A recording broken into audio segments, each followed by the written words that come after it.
This show was, there's some great wrestling on the show. There was some great stuff on the show and some stuff that sucked. This was every Impact. Well, I can't say this is every Impact there's ever been. Most Impacts are far worse. But there was great wrestling because there are some great wrestlers in TNA. And then there was a bunch of stuff that didn't involve wrestling, which was stupid. Really, really stupid. I mean, hard to believe.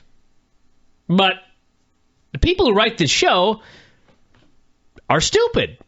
I think there was a stipulation. Is that here. mean of me to say that? Because the evidence points to there is a mountain of overwhelming evidence. Yeah, it's not a cheap shot. I'm not just saying this to be mean. I mean, I'm pointing out facts. Anyone can make a mistake or have a bad day. This company is founded on 8 years of stupidity. Yeah. There was a stipulation announced on the show that I think, and maybe it's maybe you knock it down the scale because it's not the most important. It's a mid-card stip. But as far as just internal logic, it's the least logical thing they've ever done. I don't know if I'd say that. Vinny, think about what you're saying there. If you'd like to say it's the least logical thing they've done this month, then I'm totally fine with that. But of all time... We'll see when we get there. It literally defies all logic. Like, it stands up to logic and spits in the face. See, actually, I disagree with you there, believe it or not. I'm actually going to somewhat defend Impact. All right. We'll get to it when we get to it. I wonder if we're talking about the same thing. We are. You're talking about ODB and yeah, ODB and Jackie, yes. All right, go ahead and tell the story of this. All right. Velvet Sky cuts a promo. And it was a terrible promo anyway. But in this promo, she announces that next week, she is going to wrestle ODB and Miss Jacqueline in a handicap match.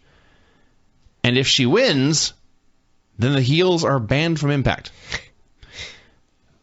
See, here's the problem. I'll go ahead and finish. So, yes, the women who have no contracts...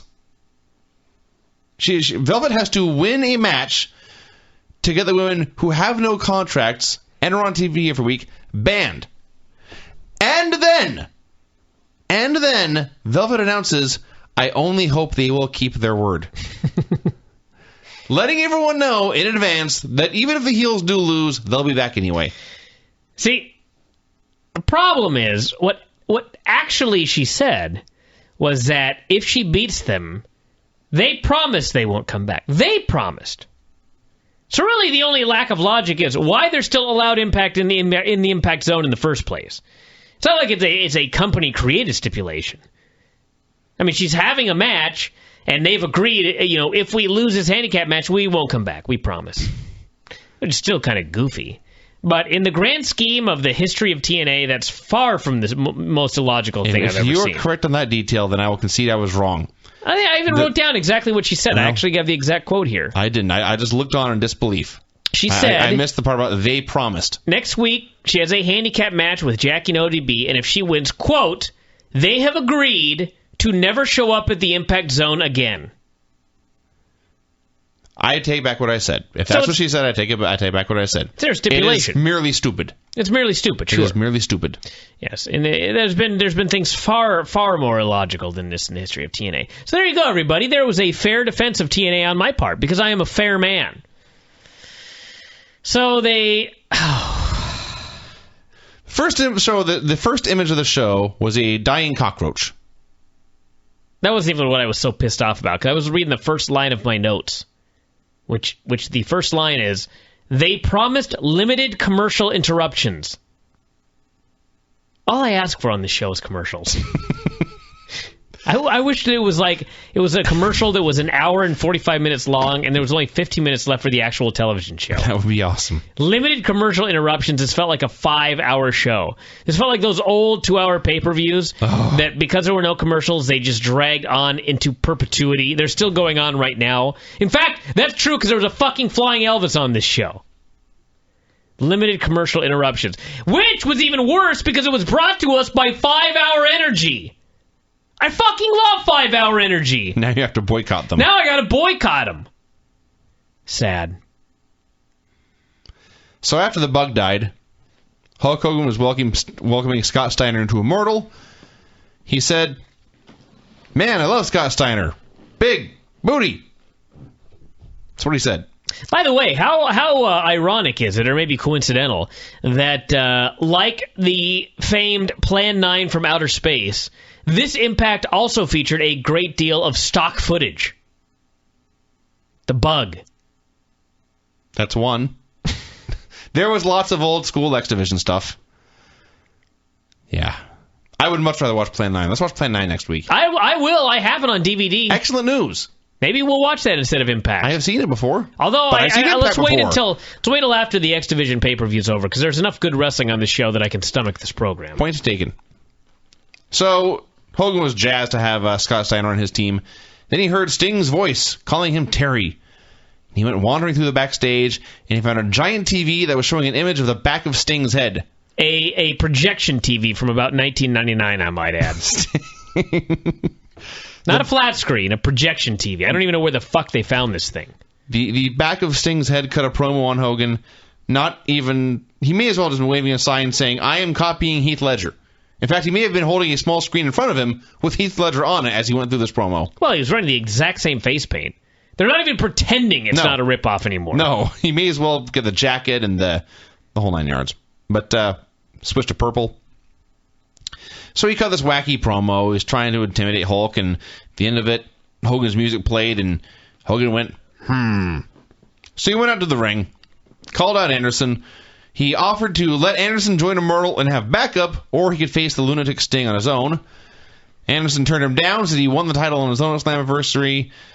Hogan said Anderson owed the one because Bischoff screwed up the ref there. They went back and forth. Then they cut backstage. Sting was taking out everyone with his baseball bat. He wanted to have a talk with Hulkster. He then referenced his own line of dialogue from 1996, saying the only thing for sure about Sting is, forget about it. Lights went out. Sting showed up in the ring. He kneecapped Hogan from behind. Anderson bailed and turned and looked at Sting with the exact same expression I had when looking at Sting.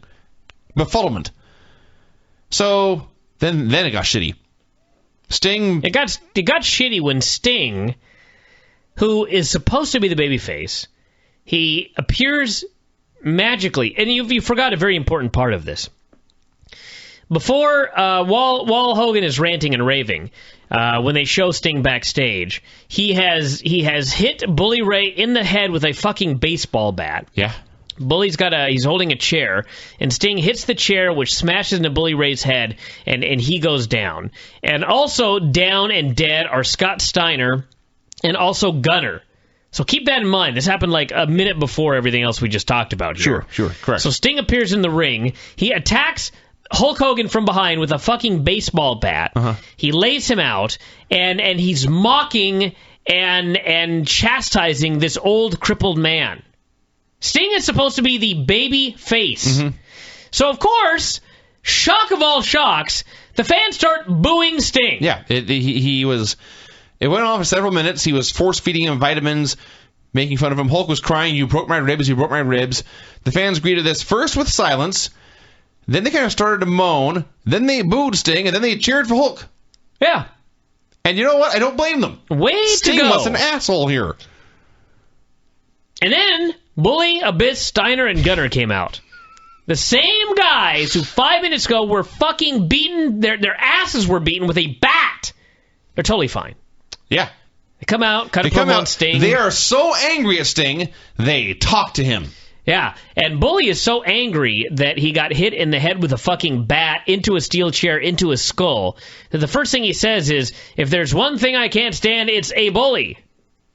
Ha ha! Comedy, everyone. Ho ho ho! Comedy. Bully doesn't like bullies. Ha ha! This was shit.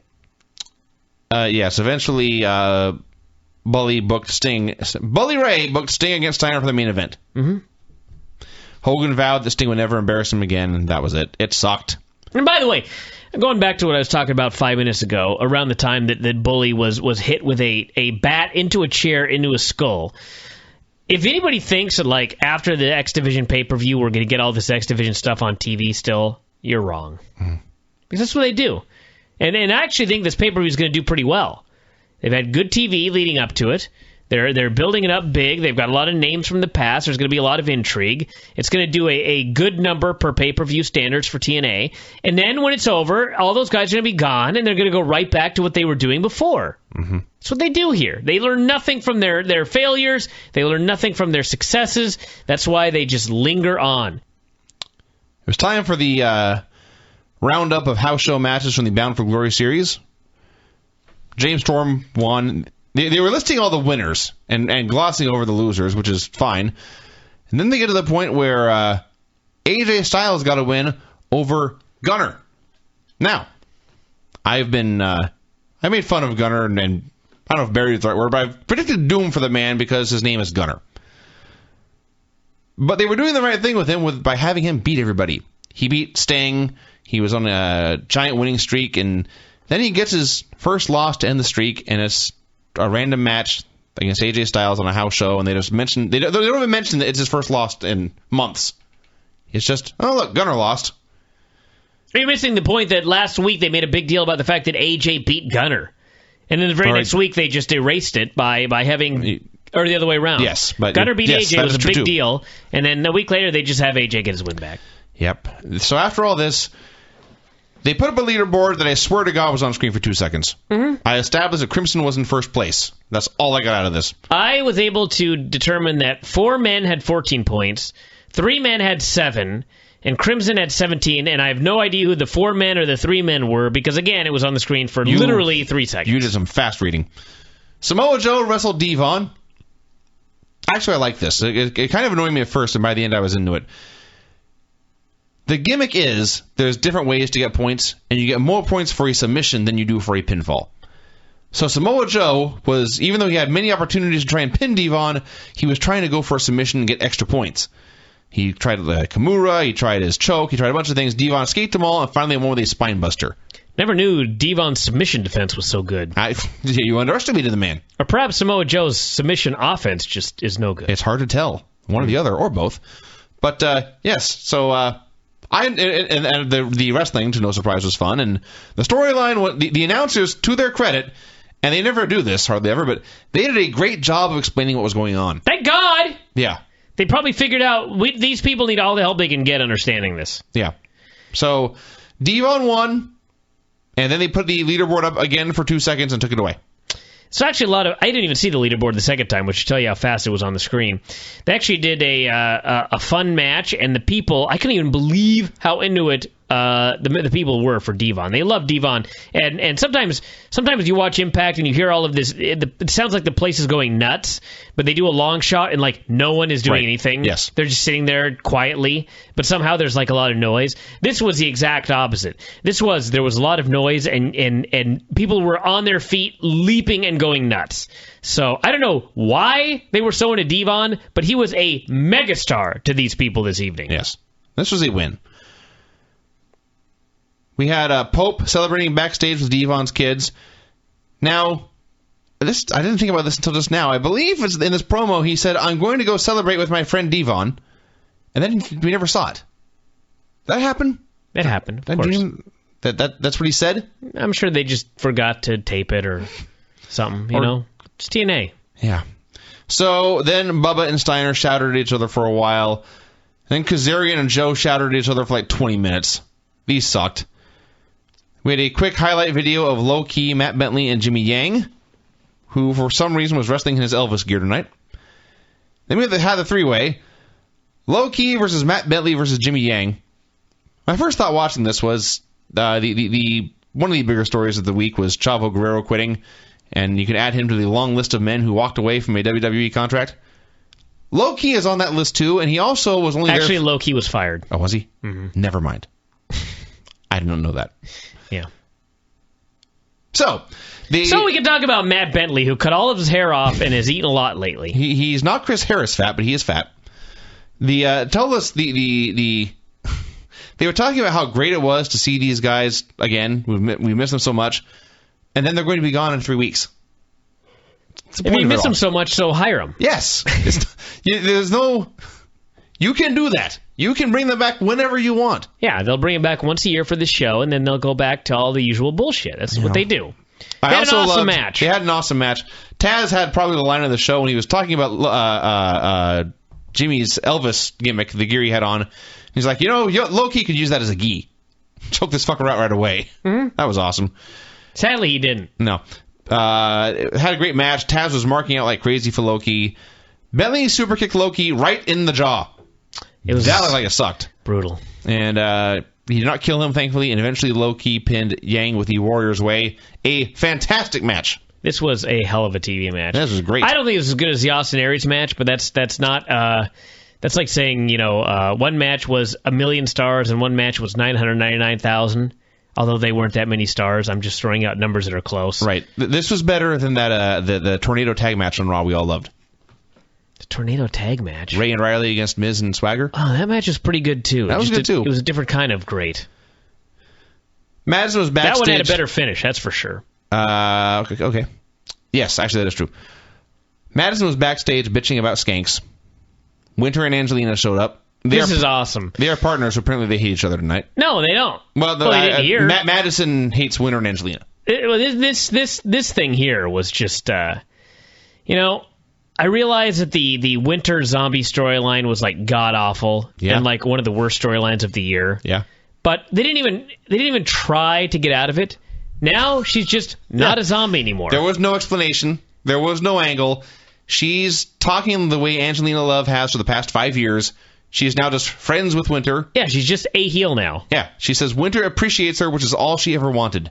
Did I miss like a major voodoo angle or something like that somewhere on this television? There was no resolution to what they were doing. They just stopped. And again, I realize it sucked, but I mean, really, if you said for 5 minutes, you could think of a way to get out of that stupid zombie angle. But they didn't. They just dropped it, and now she's just a heel. So the key to this, besides how they just switched, I can't even say they changed directions midstream. They just abandoned their storyline. Besides that, the point is, Winter and Angelina, for the first time, are even partners. They are friends. It's not a mind control thing. It's not a drug issue. Of their own free will, they are great friends now. Mm-hmm. This was the first time that happened. Remember that. I will now read my next paragraph verbatim. Men are fighting in a bar. One of them might be Joe. One of them might be Uncle Murda. It may have been. I have no idea. That's all I got out of this. I know that one of them was Joe, and I know that during this brawl I saw a pool table.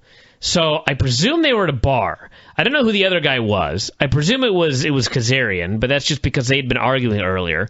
But I could not figure out how, if this was in fact Joe and Kazarian, how did they get from the impact zone to a bar in approximately 8 minutes? I don't know. That's a great mystery. That is a lack of logic, bigger than the one with ODB and Madison. Speaking of Madison and Angelina and Winter versus Mickie and Tessmacher and Tara in an elimination match. Why did this have to be an elimination match? Because they did one on Raw a couple of weeks ago that everyone thought was stupid, so they decided to do it here? I guess so. This was even dumber. This was even dumber because, holy fuck. They have a match, and first off, Tessmacher is running wild. She's using her ass as a weapon. Using her ass as a weapon. She's running wild, and all of a sudden, in the middle of this big running wild, Winter just pinned her. Looked like a complete geek. The Northern Lights suplex and pinned her, yes. So she's gone. It wasn't even like the heel cheated. It wasn't anything like that. It was just she got out-wrestled by the heel and beaten. Correct. Because she sucks, apparently, in storyline.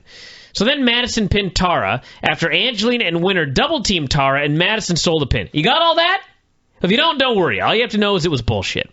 Then Mickie super-kicked Madison right in front of Winter and Angelina, who didn't even try to break up the pin. Because, of course, these girls don't all like each other. But apparently Winter and Angelina like each other. However, they double-team Mickie, and Angelina hits a backbreaker, and she's going to make the pin, but Winter flips out and tells her, no, it's my turn to get the pin. The tag partners who just got together, who finally are on the same fucking page, now they're fighting. And so as they're arguing, friends for 10 minutes. As they're arguing, Mickie makes a fucking comeback. She pinned Angelina. She pinned Winter. And for a brief second there, I thought, that was a good comeback by the babyface. She beat the two heels. And then I realized that Mickie is the fucking champion. And she just proceeded to beat all the girls. She conquered the entire division. She must now move on to the men. Who puts these matches together? Tards. Like, I can't even say, like, a fan. Because a fan would not have done something this stupid. A fan would know better than to have the champ just destroy the whole division. Yeah, this sucked. I am more upset about Winter and Angelina fighting. I'm not. It happens all the time. Happens all the fucking time. But still. That's why this goddamn tournament, that's why this fucking tournament has tag team matches. Because only the guy that gets the pin gets the points. So they designed this tournament, and they put tag teams in it just so all of the teams could fight each other. Speaking of that, sort of, during this match, Mickie plugged the Impact Wrestling fantasy game, told us to tell our friends. No. Now let me say another thing. Then we had Gunner on the screen, and God bless Dave.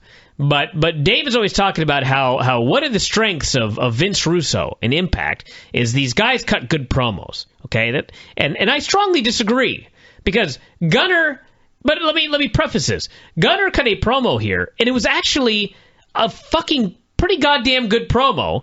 Talking about how he'd beaten AJ. Tonight was a rubber match. We were looking, he said, at a man who wants it all. It's like a really good promo. So some of you were saying, well, then Dave's right. Well, no, Dave's wrong, because you see, this was a good promo if he was a fucking babyface. When he did this promo, I actually thought Gunner was a babyface. I totally forgot he's a fucking heel. He came out later for the match with AJ, and then I realized it. It was like, well, that was a stupid fucking promo then. The heel comes out, and he's talking about how he beat this guy. He's doing his best. He was cutting the fucking promo that Andy Levine was cutting on Tough Enough every week. And Andy was designed on television to come off as a sympathetic family man fucking babyface that we wanted to get behind and win. That's what Gunner did here. And Gunner's a fucking heel. More of that later. Kendrick and Abyss cut promos on each other. Apparently they are wrestling the pay-per-view. This ended with Abyss saying he would tear out Kendrick's heart, and then the X Division would be dead. I guess it wasn't dead when he destroyed and humiliated Kendrick and Kazarian at the same time at the last show. Of course not. They did a contract signing with AJ and Daniels. It went on forever. This went on forever. This was another one. I'm even the only one, but I hated this segment. Well, here's another one. Daniels and AJ come out, and I'm pretty sure, I shouldn't even say I'm pretty sure, because God knows what these idiots are doing, but I'm pretty sure that AJ is going to be a long-term babyface. I don't see a heel turn in AJ's future. If anything, I see a heel turn in Daniels' future. Sure. But the way they had this contract signing, Daniels is out there with AJ, and they're about to sign an AJ box, the babyface box. And he's like, are you sure you want to do this? And Daniel's like, fuck yeah, I want to do this. It's about competition. It's about, it's not going to be personal here. I just want this match. Let's go out and have a great main event. And AJ's like, oh, well, I don't want this to become personal and blah, blah, blah. Point is, of the two, AJ is the one coming off heelish here. And I would bet you dollars to dimes that if anybody turns heel in this fucking feud, it's going to be Daniels after the match at the pay-per-view. But these people have no idea what they're doing. They have no idea how to make a babyface. They have no idea how to make a heel. That's why nobody's over in this company. That's why nobody gives a shit about anybody in this fucking company. I will give a rebuttal to your point and then a rebuttal to my own rebuttal. Taz even pointed this out, that when Daniels, he gave his big speech about how it's all about competition and doing the best thing for the division and for the company, he finished his point, and Taz outright said, I don't believe him. So the storyline is supposed to be that Daniels is lying. He's a dickhead who is full of shit. That's what it's going to be when he turns. Now, the flaw in that logic is that means AJ is stupid enough to believe him. So yes, he's completely unlikable. So they're going on about what great friends they are. It's not that he's completely unlikable. It's just, this is not how a babyface responds to these situations. Yes. Oh, are you really sure you want this match? What fucking babyface says that? I don't know. So they're rambling on. Out came Jerry Lynn, who, it should be noted, does not age. No. He has looked the same forever. He had nothing to say. So it was all about the wrestling and getting the fans something special. It took him 15 minutes to agree to do a 4-way next week. Yeah, RVD came out.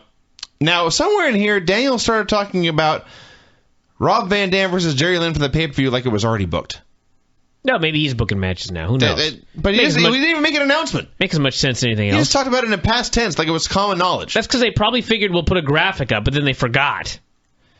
He also said it would be the greatest pay-per-view of all time. That's a lie. That is an outright lie. And this is when Gunner ran down and attacked AJ, and I suddenly realized that Gunner is a heel after he cut his babyface promo earlier. So they have a match, and AJ Styles is really great. True. He was fucking great in this match, and I don't know. I know he's always great, but I think that because he was so great with Gunner, it made me appreciate his greatness even more. He beat the fuck out of this guy forever and did an awesome flip dive to the outside. And then they had the finish. They're having this great match. I'm enjoying myself immensely watching Impact. And then AJ goes outside for a spot, and Gunner grabs. Actually, what really happened was I turn around and Gunner has hit his F5, and he goes for the cover. And Earl Hebner does the slowest 3 count of all time. And I looked at you and I said, "Why is he counting so slow?" And you said, "Because he's mad at Gunner." And I said, "Why is he mad at Gunner?" And you said, "Because Gunner got in the way. Gunner moved him in the way, or in the way, something like that." So I was like, "Okay, hold on. This can't possibly be the reason for this." So I rewind and I go back, and sure enough, AJ has gone outside for a spot, and Gunner grabs Earl Hebner with both hands by the shirt, and he's yanking him and moving him and pushing him all over the place. And this distracts AJ, and Gunner then shoves Earl out of the way. He kicks the ropes into AJ's balls, and then he brings him in the ring and he hits the F5, and then the ref drops down and does the slowest ever count of all time to count the pinfall. And again, what the fuck? If Earl Hebner is so fucking pissed off that a guy was manhandling, why didn't he just call for the bell? Why didn't he enforce the rules? Why didn't he call for the bell? Why did he count slow? This was just... And if it wasn't a rules violation, why was he angry? I get so goddamn pissed off when I watch a good Impact match and they fuck it up with stupid booking. Isn't the whole fucking point of this thing that wins and losses matter? That's what they have said. And we're having all these points and we're trying to... So how many fuck finishes have we had so far? We had the fuck finish with Bubba Ray last week. We had the fuck finish here tonight. It's just... I really want to like this. I don't like getting pissed off at this show every week. I would really like to watch Impact. There's a drop. We had an Ultimate X music video by a band that sucked. Sting did a wacky backstage promo with his face half in darkness. Then we got the Velvet Sky promo. Let me say one thing real quick. Listen, why did Gunner have to get this fuck finish win over AJ? Because they didn't want to beat AJ. Mm-hmm. So why did you fucking put the match together then? I don't know. Why did you put these two guys in a match? Why did you... I just don't get it. If you don't want to beat the guy, why'd you put him in the fucking match? Why didn't you put someone else in there with Gunner that Gunner can beat? If you don't want Gunner beating guys, why is he in the goddamn tournament? Why is he getting points on guys? You know? Because it's Impact. Just stupid. So this is the promo Velvet cut on ODB and Jackie for next week. We discussed the part that drove me crazy, which drives me slightly less crazy now. It's still stupid. But we did not discuss the first part of the promo, where she talked about bullies. Oh, God. She said she was bullied as a youngster, and she was always the run to the litter, but then she said she's not weak anymore. So she talked about this for less than a minute. Yeah. And then she said, now my life is an open book, and we all know my backstory. That's what she said. I was like, what? Did I miss a full episode of Explosion or something here where she talked about her entire life story? Your biography is, you used to be bullied and now you are not? That's the Velvet Sky story? Any biography, Velvet Sky, 1 minute long. 1 minute? I'd fight you to stretch that over 1 minute. Well, it would have been tough. Well, I mean, you'd show her bending over for 55 seconds, and then you could talk about, right, I used to be bullied, and now I'm not anymore. Now I have a nice ass. Yes, and then she challenged the heels to a handicap match, and the heels promised to leave their not job. Mm-hmm. Mexican America cut a promo. They were out there just killing time. Wanted to know why they were not in the Bound for Glory series and Beer Money are. Out came the British Invasion, which, if you're not keeping track these days, is Magnus and Doug Williams. Magnus cut a promo, said they were proud of where they were from, but they were also proud to work here in the USA. Everyone cheered. They said they don't like foreigners who come to this land and want to be handed everything without earning it. They challenged the Mexicans to a top contenders match, told them to leave the birds at home. This confused the Mexicans. Magnus clarified it by calling them, and I quote, prostitutes. Actually, it was like La Prostitutas or something. Yes. That's not me having a bad Spanish accent. That's Magnus. So he called them prostitutes. Shockingly, a fight broke out. Mm-hmm. And it was 2 guys and 2 girls versus 2 guys. So the faces were getting killed. Who should return but Rob Terry? They have put all 3 of British Invasion back together. And they're doing it for a match where apparently it's going to be 3-on-2 now. Or something. You know what was awesome in this segment was Magnus. True. He was really fucking good. Magnus is absolutely a great promo. I don't know what got into him, but he was great. He's Unfortunately, now they have to have a match. Yeah. Mexican America versus... Right. I was thinking, I like the British guys. There's one good worker in this crew. Magnus is all right. Douglas is good. And we had clips. This was awesome. The Jarretts touring Mexico. This is a fantastic promo. Now, keep in mind, a couple of weeks ago, they did the big deal with Kurt Angle and Jeff Jarrett, and Kurt Angle wins, and it's their final match ever. And, of course, Jeff Jarrett shows up a couple days later and wants another match. So they agree to have a street fight, with the stipulation being that if Jeff Jarrett loses, he'll leave. He'll go to Mexico. He'll be done. So they finally do it, and Kurt beats him and causes Jeff to say adios. Jeff leaves the country. Here we are 2 weeks later. Jeff and Karen are down in Mexico City.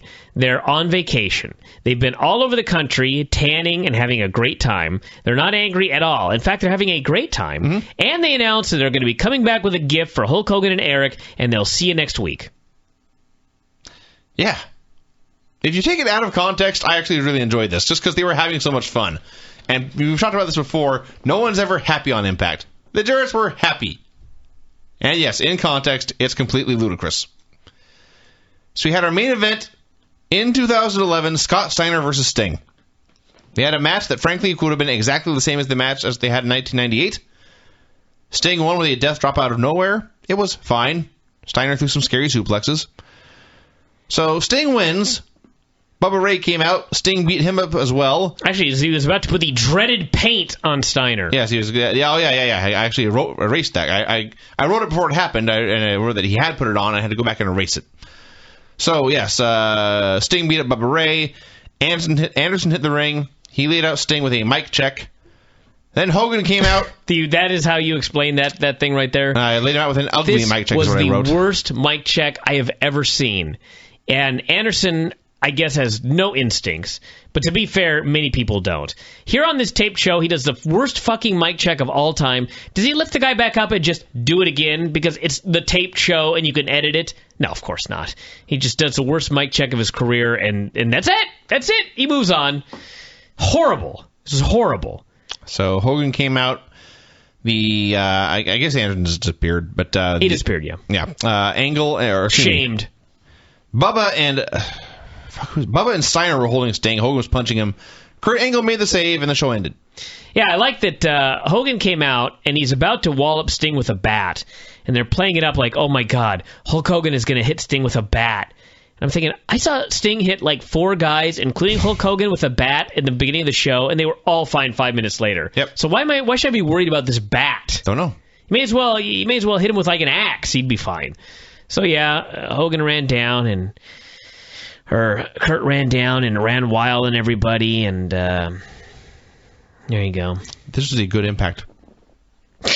Yeah. By Impact standards, this was a good show. Yeah. By the standards of any other television program, it sucked. All right, Impact. Did I hit the mic? You hit the mic with a bat. I'm sorry. Apparently. I like how I got a mic that is designed for that not to happen. I can screw up anything. Do you like headbutt it, or what makes that noise? That was my hand moving towards my keyboard, and it hit the bottom of the microphone. All right. Yeah. Impact. Go for it. Opened with 3 replays of the worst mic check of all time from last week. Yeah, remember we were talking last week about how horrible that mic check was that Mr. Anderson delivered on Sting? They re-showed it 3 times from 3 different angles. Yeah. It was so bad that by the 3rd angle, I was starting to try and figure out who was actually supposed to be hurt in this move. It looked like Sting gave him an STO. Yeah. It always does, though. But it's amazing. It's like you bitch and you bitch and you bitch and they don't show a replay. And then when they do show a replay, it's a replay of the most fucked up move they've shot on the show. A taped show, I might add, in months. So after that, we had Bully Ray, Scott Steiner, and Gunner in the ring. He called out Mr. Anderson. He came out. Bully Ray said, Hulk was on the way. Until he gets here, I am in charge. That's what he said. Bully Ray. I always love when the authority figure, and WWE has done this a few times too, the authority figure for no good reason is just late. Oh, yeah. Just couldn't be bothered to show up on time. Yeah, for the one show week. Yeah. So, he's in charge. He said Anderson has a match against Sting next week on Impact. He said, you can't beat Sting. You need our help, and Immortal needs the world title back. Steiner said, you're either with us or you're against us. Gunner said Hulk had told them the main event it was going to be all of Immortal, that's what he said, versus Sting and Kurt Angle. And then by the end of that match, Anderson must make his decision. So then he said, hit our music, and they played Sting's music. He appeared in the rafters acting all wacky. Then Angle appeared in the ring. He laid out the bad guys. They headed for the hills, and Angle just told Anderson to make the easy decision. It was mostly fine. I gave this segment a thumb up. I did not give it 2 thumbs up, and I'll tell you why. What is my pet peeve when it comes to Impact? And I realize there are thousands of them. A loaded question. Name one. They mentioned it in this segment. The power of the belt? Oh, my God. They didn't, at least they did not explicitly say that. They said they needed the title, and he did not say why. So it was implied that they need the power that goes with the belt. Well, the belt gives you power. This has been said a million times. Now, you see, it's one thing when you keep saying that the belt gives you power. I mean, they've been doing this storyline for like 2 years now. He who has the belt has the power. They say that phrase over and over again. He who has the belt has the power. He has the, you know, and Bully's talking about Immortal needs that belt. They need that belt. Why do they need the belt? The power. Okay. As much as I hate that, it was 10 times as stupid in this segment. As Mr. Anderson is standing there with the belt, he's completely impotent. And meanwhile, Bully Ray, who does not in fact have the belt, is the man calling the shots and the man who does in fact have all the power. Is this stuff that hard? I suppose that's true. Why do they need this goddamn belt if they've got the power now? I don't know. What difference does a belt make? I don't know. This was stupid. So 1 thumb up, because other than that, everything was great. If they'd never mentioned that stupid thing about how we need the belt, which, of course, I don't know how you do the storyline without it, but, you know, it'd be nice if the guy with the belt actually displayed power. I am just going to overlook that because I'm in a good mood. I'm going to be nice to Impact this week, and I'm going to say this segment, without wasting too much time, established a storyline for the show. Mr. Anderson had to decide whose side he was on, and he had to decide by the end of the main event.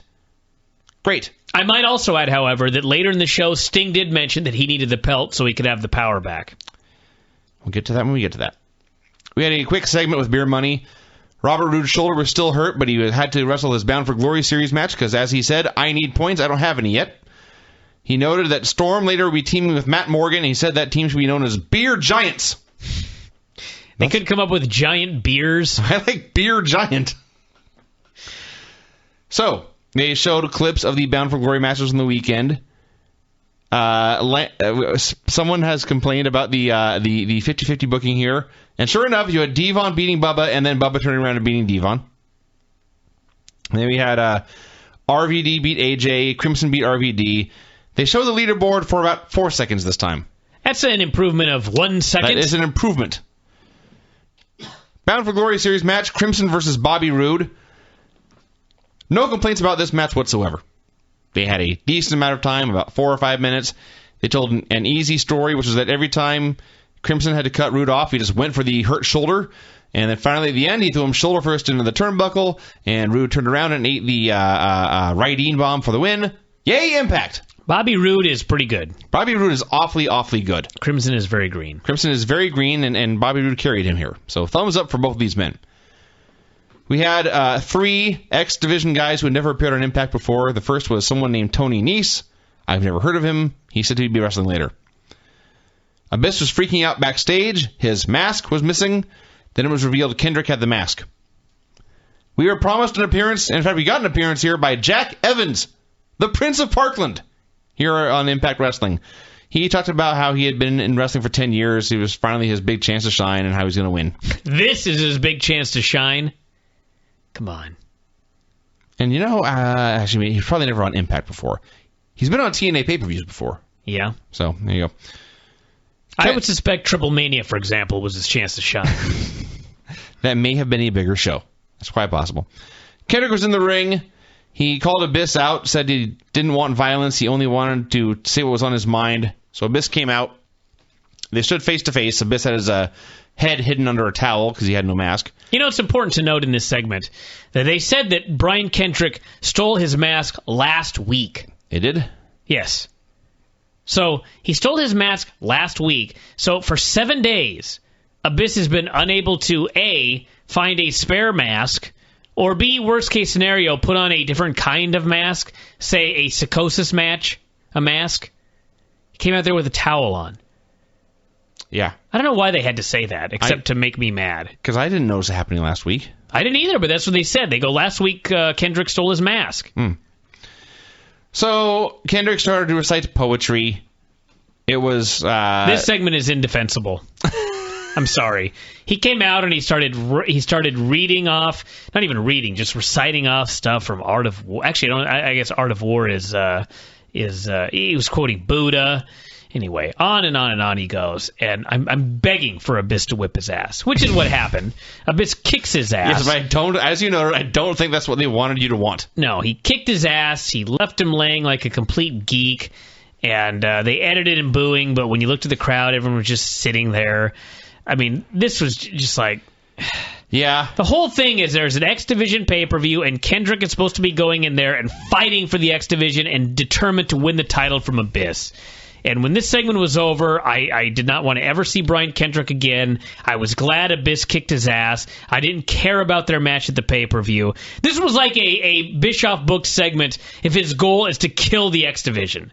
This sucked. He was talking about how he wanted to help Abyss and free him from his own ego and shit. All I really got out of this is that there was a really hot girl in the front row. That's nice. Jesse Sorensen spoke. He was the other new X Division guy. And then we had our three-way. Jesse Sorensen versus Jack Evans versus Tony Nese. Mm-hmm. Evans came out doing some wacky dancing. They billed him from Tacoma. Taz said, there are a lot of weirdos in Seattle. That's what he said. Word. Jack Evans. He's not from Tacoma, by the way. He's from Parkland. Although, to be honest, if I were from Parkland, I may as well claim I was from Tacoma. Oh, Tacoma was a big upgrade over Parkland. Jack Evans is now working full-time in Mexico, so how he is this white is a mystery to me. I trained him.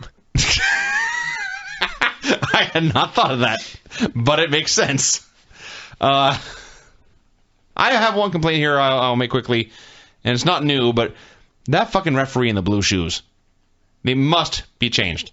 I should not be distracted by the referee's footwear every week. Just put on some black goddamn sneakers. This match was awesome. Yeah, it was pretty great. Jack Evans is a goofball, but he can do some unreal shit.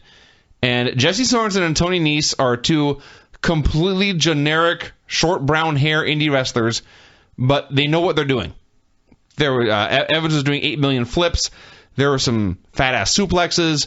The last time they had 3 anonymous X Division guys here, it was just a mess and a clusterfuck and scary and kind of embarrassing. This was awesome. I want to see all 3 of these men again. And finally, Evans won with his 630 senton. 8 thumbs up for this. Place went ape shit for the finish. Yeah, this was great. For the record, I would like to note that a man I trained beat a man Mikey Whipwreck trained. Is that so? Mm-hmm. So Team Alvarez 1-0 over Team Whipwreck. Not only that, here's a fact I'll bet you didn't know, Vinny. I did not even realize this till I talked to Lance. But I have pinned a man who pinned both John Cena and Randy Orton. Who would that be? Lance. Oh. Lance has pinned both of them, and I pinned Lance. Well, how about that? So technically, I am better than John Cena and Randy Orton. That your logic is sound. Yeah. So there's me putting myself over for the night. So the next time someone says these goddamn dirt sheet writers aren't allowed to talk about the business, I am allowed to talk about the business. All right, let's go on. British Invasion was backstage complaining about the Mexicans. Magnus said, essentially, they stole our gimmick of being foreigners who come into this country and whine about everything. He wanted to get the tag belts back, but Williams said, hang on now, we have an X Division pay-per-view coming up, and as the most technical sound X Division wrestler of all time, I'm going to issue an open challenge for that show, then we'll worry about the tag belts. Magnus said, all right, that's cool. Rob Terry was also there, who I only recognized him because he was enormous. He appears to have presume it was Rob Terry. I have no idea. He was a large Englishman with them. If it's Rob Terry, I believe he dyed his hair and grew a beard. Yeah. Looked like, I don't know who he looked like. Mason Ryan. Sure. They're apparently doing a random Ultimate X match on the pay-per-view. So Shannon Moore, Robbie E., Alex Shelley, and a fourth man who I eventually determined must be Red. Talked about it, but as he was speaking, he was in street clothes, and we never hear Red talk. I had no idea who this guy was, and they started showing Amazing Red doing cool wrestling shit. So there's only 4 people in the Ultimate X, or do they know more? As far as I know, 4. Because someone asked the Generation Me guys on Twitter if they were in the match today, and they had no idea. Well, that's not surprising. I don't blame them for that. Velvet Sky cut a promo. The only noteworthy thing here is that at one point she said bitch, and they bleeped it. That was awesome. Even Impact has said, you know what? Enough. I can't believe you of all people didn't, or unless you're avoiding talking about this. But her story, and correct me if I'm wrong, is that ODB and Jackie, who are not under contract, signed a contract for a loser leaves TNA match, even though they're not with TNA. Did she mention they signed a contract? I would almost. I bitched about this last week. I see. Nothing has changed. I'm okay bitching about it every week. I like to offer something new to the fans. I'm lying. Yeah. I don't give a shit. I couldn't even laugh. No, I bitched about it last week, and I don't see any point in bitching about it again. We had a Sting being wacky segment. He was on top of the lockers seeing Eye of the Tiger. Kurt interrupted. Sting vowed he would win his title back next week, and here was where he talked about the power. Or whatever. I'm done with Joker Sting. Yeah. Done. I would hate it less if there had been anything to cause it. If there had been a traumatic incident that caused him to go crazy. But no.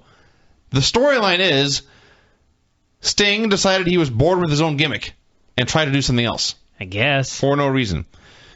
Kurt, by the way, in this promo was terrible, actually. He's very, very wooden reading his scripted lines. He left. Sting kept acting crazy alone for a long time. He said he was getting to Hogan. How does he know this? I don't know. ODB and Jackie versus Velvet. Thought this match would be awful. By and large, it was fine. They told the very easy story of... Thank God they had ODB and Jackie in there together to try to carry Velvet. Yes. She cannot hit the ropes to save her life. No, I decided during this match that we need to just eliminate rope running entirely. No one can do it anymore. Not only can she not hit the ropes, but in not hitting the ropes, she can't even run in a straight line to the other side of the ring. Yeah. She runs like she's like there's a like the ropes on one side are a giant, like the sun, and the gravity is pulling her towards that side of the ring. It's astounding. She's no good. But they at least did the handicap formula right here, where 2 girls beat up one, then the one girl made her own comeback and she got cut off.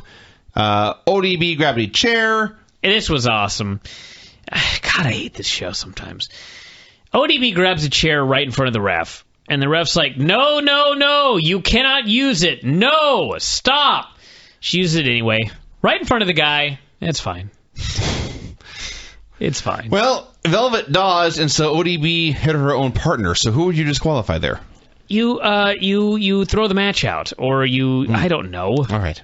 I don't know. There's no okay, so fine. If there's no disqualification to 3, why would I tell him not to fucking use the chair then? What was his plan? It would only have been a disqualification if she had hit Velvet. She hit her own partner with a chair. I guess that's not in the rules. Stupid. Or that you can't do this. So anyway, she hit Jackie with a chair. Velvet kicked ODB out and then hit Jackie with a DDT to pin her. And then ODB, who vowed to never return if they lost this match, was laying on the floor shouting, "You're not getting rid of me." I knew it. Oh, she's not back yet. Devon and Pope had a meeting. Apparently they're tag teaming tonight. Pope had glasses for Devon as a gift. Devon said they were not brothers, they were not friends, and if Pope double-crossed him, then he'd be sorry they ever met.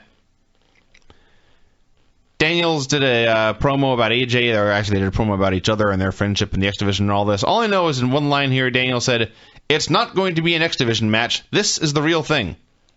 I don't know what that means. What? I don't know. Then we had our four-way. RVD versus Rob Van Dam versus Chris Daniels versus Jerry Lynn versus AJ Styles. No mention at any point in this of the traumatic back injury Jerry Lynn went through and had to come back from, but they just noted he had not been on in a while. They had a hell of a four-way match. Lynn did, in fact, look as good as ever.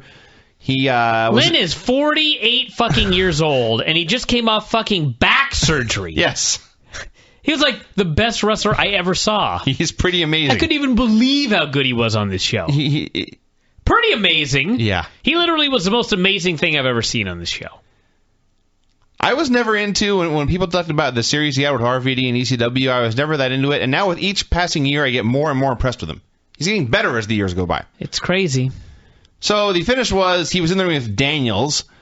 RVD blind tagged himself in as Lynn hit a kryptonite crunch on Daniels, and then Rob Van Dam, who was now legal, followed with a frog splash on Daniels for the pin. So RVD won. Really didn't matter that much.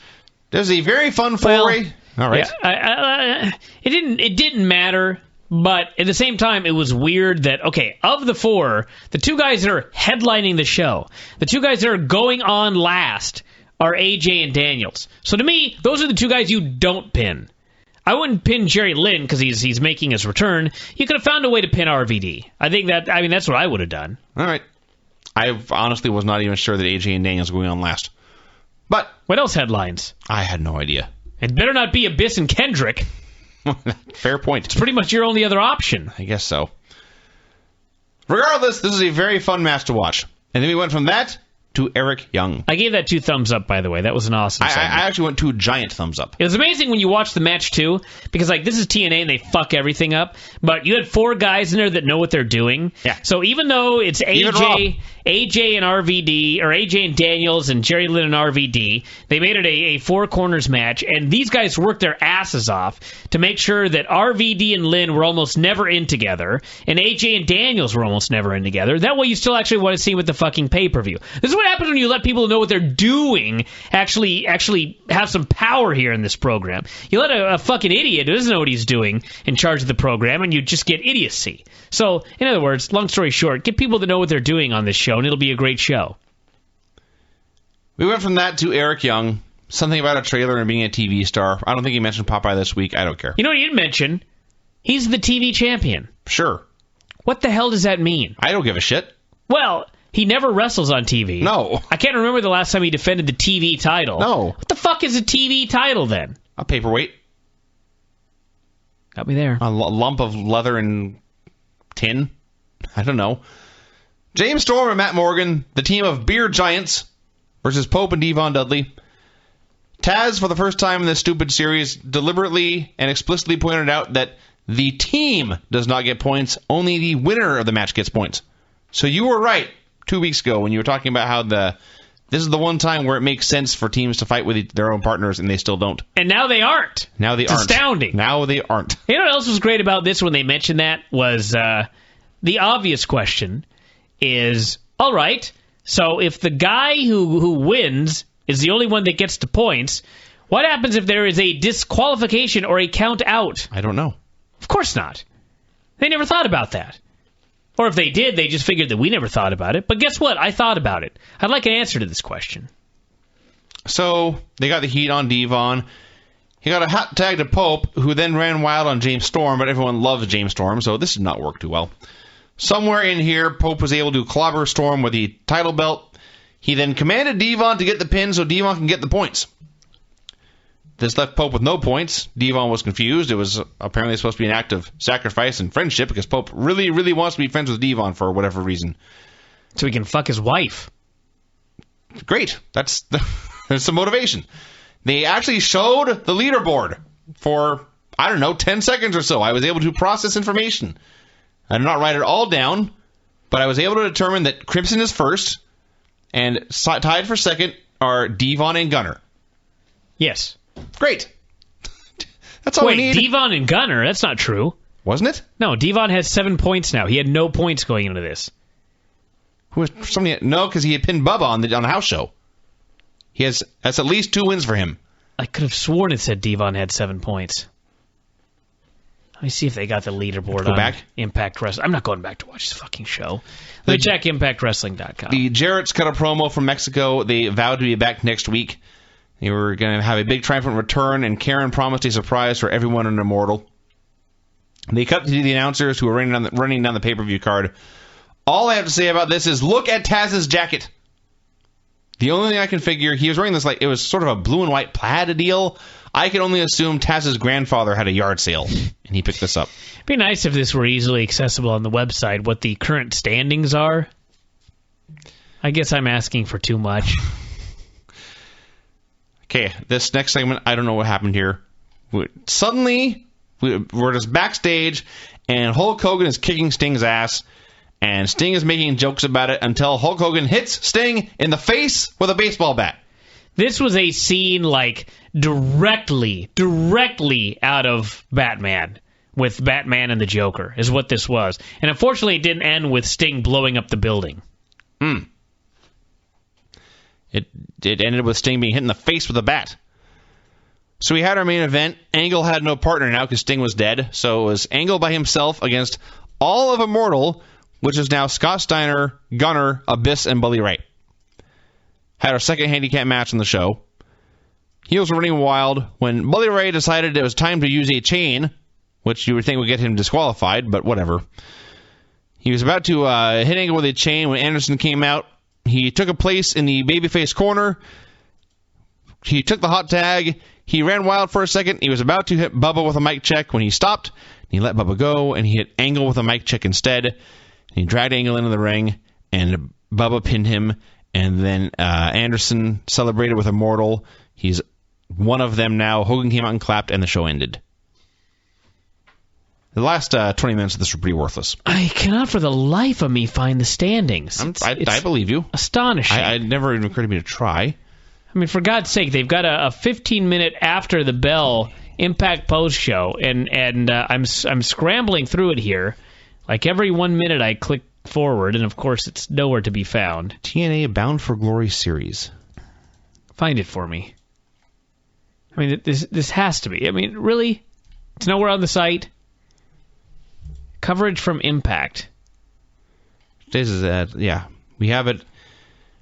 According to James Caldwell, the PW Torch, number 1 is Crimson. How many points? 31. Okay, that's right. And then a tie for second, Gunner with 21 points, and Brother Devon. Really? 21 points. Who the fuck had 7 then? I could have sworn it was Devon. Scott Steiner. So, what? You just can't read. Well, no, it pisses me off because, listen, if Devon had no points, all right, then I can understand Pope giving Devon the win because this poor fucker's got no points. Let me help you out and give you 7 points.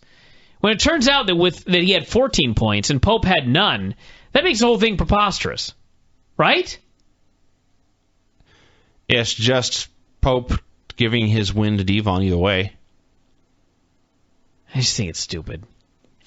Anyway. I have better things to do than argue with you about this. I mean, it is, yes, it's him giving him the points either way, but at least it's it seems like, I don't know. This actually makes more sense because if you're at the top of the standings, points are more important. Pope right now has no points in 6 matches. He ain't winning the damn thing. I know, but let's just say he may as well give up his points to Devon, who has a chance. Okay, let's say you had $1,000 though, okay? Okay. And I give you $100. That's nice of me, right? But if you've got no money and I give you $100 and it's like, wow, I really helped you out. Does that make sense? I guess. Because, I mean, realistically, is Devon winning this tournament? I would not book Brother Devon to win this tournament, no. If I was in charge. So most likely he's not. So you could have done the storyline by having him have no points, and then as part of this tag team storyline, Pope, to be his friend, lets him get his first points on the leaderboard. That's how I would have done it. But they probably booked a bunch of shit and then realized, we need to, what can we do? Oh, let's have Pope give him his enough points to get in third place. I don't know. I liked it better when he had no points. I like my idea better. Of course you do. Are you telling me that Vince Russo had a better idea than me? No, I'm saying you always like your idea better than anyone else's. Well, not necessarily. Lance Storm's idea today about how to book the CM Punk angle through WrestleMania, that was a pretty goddamn good idea. I don't know if my idea was better, especially since I didn't have an idea. That so there does you go. suggest. So there you go. That if I had one, it would be better? It suggests that Lance's idea is better than what you have now. Well, actually, I did suggest an idea for Lance, and boy, did he shoot that down. Well, there you go, then. Let's play a song, and then we're going to wrap it up here, everybody. Here we go. We have some real goofballs on the website. Hey, I got the new dance for y'all called Figure4online.com. You gotta punch, then crank back 3 times. What? Vince Verheidt. Why me crank it? Why me roll? Why me crank that? Vince Verheidt. Superman that hoe, now why me Vince Verheidt. Vince Verheidt. Vince Verheidt. Vince Verheidt. Bryan Alvarez. Why me crank it? Why me roll? Why me crank that? Bryan Alvarez. Superman. Claire Pinley. Bryan Alvarez. Bryan Alvarez. Bryan Alvarez. Bryan Alvarez. Why? The Cancer made that song. Great man. Great man. All right, everybody, that is it from here. We're going to be back on Sunday. It is, of course, the X Division pay-per-view, which actually, based on the last 3 weeks of programming, is probably going to be a great damn show in the ring. Wait a minute. Are you sure that's this Sunday? That's this Sunday. Why is this confusing to everybody? Because nothing on that show made it seem like a go-home show. It's because, well, I know. That was the other stupid thing about the show. That's tremendously stupid. They're busy promoting Anderson versus Sting for next week, and yes, there is a fucking pay-per-view on Sunday. Sunday, July... Well, I'll be damned. Yeah. I am flabbergasted by this. He tried so hard not to bury this show. Well, way to go, Impact. You suck. The pay-per-view is this Sunday, everybody. The TNA X Division pay-per-view. And if you don't care, which they're presuming you don't, then next Thursday for free you'll get Sting versus Impact on A Midsummer's Nightmare. It is a big special show for free next Thursday.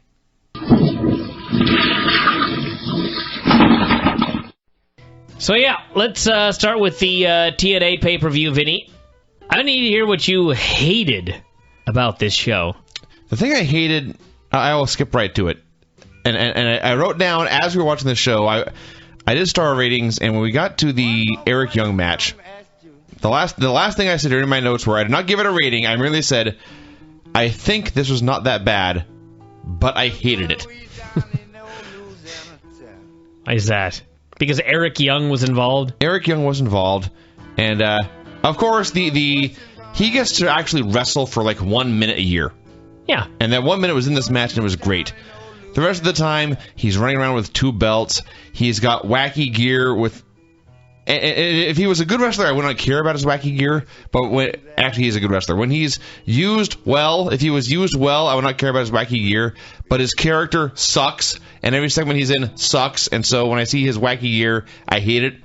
He's running around in gray shorts with fringe and one chartreuse knee from the one chartreuse leg from the knee down, and then thankfully off camera he just disrobed. I like that he had chartreuse knee. He just lost the well. That was 2. It was just from the knee down. This match also featured Shark Boy biting a man in the ass through his mask. Mm-hmm. So. Well, AJ Styles did a gimmick for a couple of weeks where he came out in pants, and then in the middle of the match, all of a sudden the pants were gone. Remember that? I think it happened once. Yeah. It was like warm-up gear, and he didn't wrestle in them. He just wore them down to the ring. So you hated that? I did hate that match. Should we just go match by match through this whole thing? I'm mostly interested in what you hated. All right. Then we'll talk about what you loved. I did love. So there was love, too. I thought Kazarian and Joe was all right. It was 2.5 stars. Joe was much better as a bully, and he was trying this month as opposed to that match with Crimson he had, where he didn't give a fuck. But it was just Joe beating him and beating him and beating him and beating him. And this one, it felt like Kazarian should make a comeback and something interesting should happen. He just rolled him up and pinned him. It was fine. It was not great. Chris Daniels arrived, parked his car in a tow-away zone, walked away. Why did they have to air that detail? I don't know. Is he supposed to be a heel? I guess. Eric Young harassed Suicide Cream Man and whatever the hell Red's mask gimmick is. I already forgot. Do you realize that the very first Impact taping after the pay-per-view on Sunday night, neither Chris Daniels nor AJ Styles were even on the show at all? Shocking. They went from the main event of the pay-per-view to not even being featured on the program at all. Shocking. Yeah. Because they actually don't know what they're going to do with them at the next pay-per-view. Of course not. They booked them in a pay-per-view main event with literally no follow-up plan for the next day. Yeah. I can't make this shit up, everybody. This is a true fact. Yeah. Doug Williams versus Mark Haskins. It was Williams versus a mystery opponent, and mystery opponents are almost always letdowns. This may have been the biggest letdown of all, in that he was someone no one had ever seen before.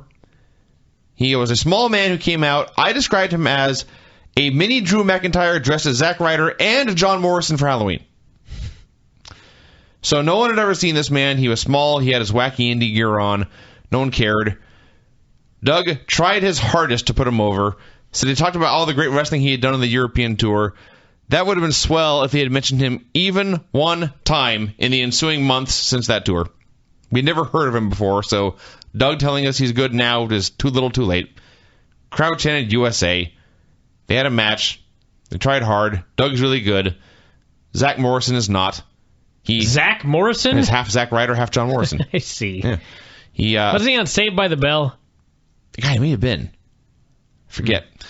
But, yes, they had the six-sided ring back, and guys were slipping and falling off the ropes left and right all night. Part of it is the turnbuckles appear to be about a yard across, and this tiny little man cannot get his feet that wide. So he fell down, climbed back up, missed a shooting star, and that was the finish. Sucks to be him. Star and a half. Then Poor Drew Haskins. Doug raised whatever the hell Haskins' name was. He raised his hand. Everyone booed. That made me laugh.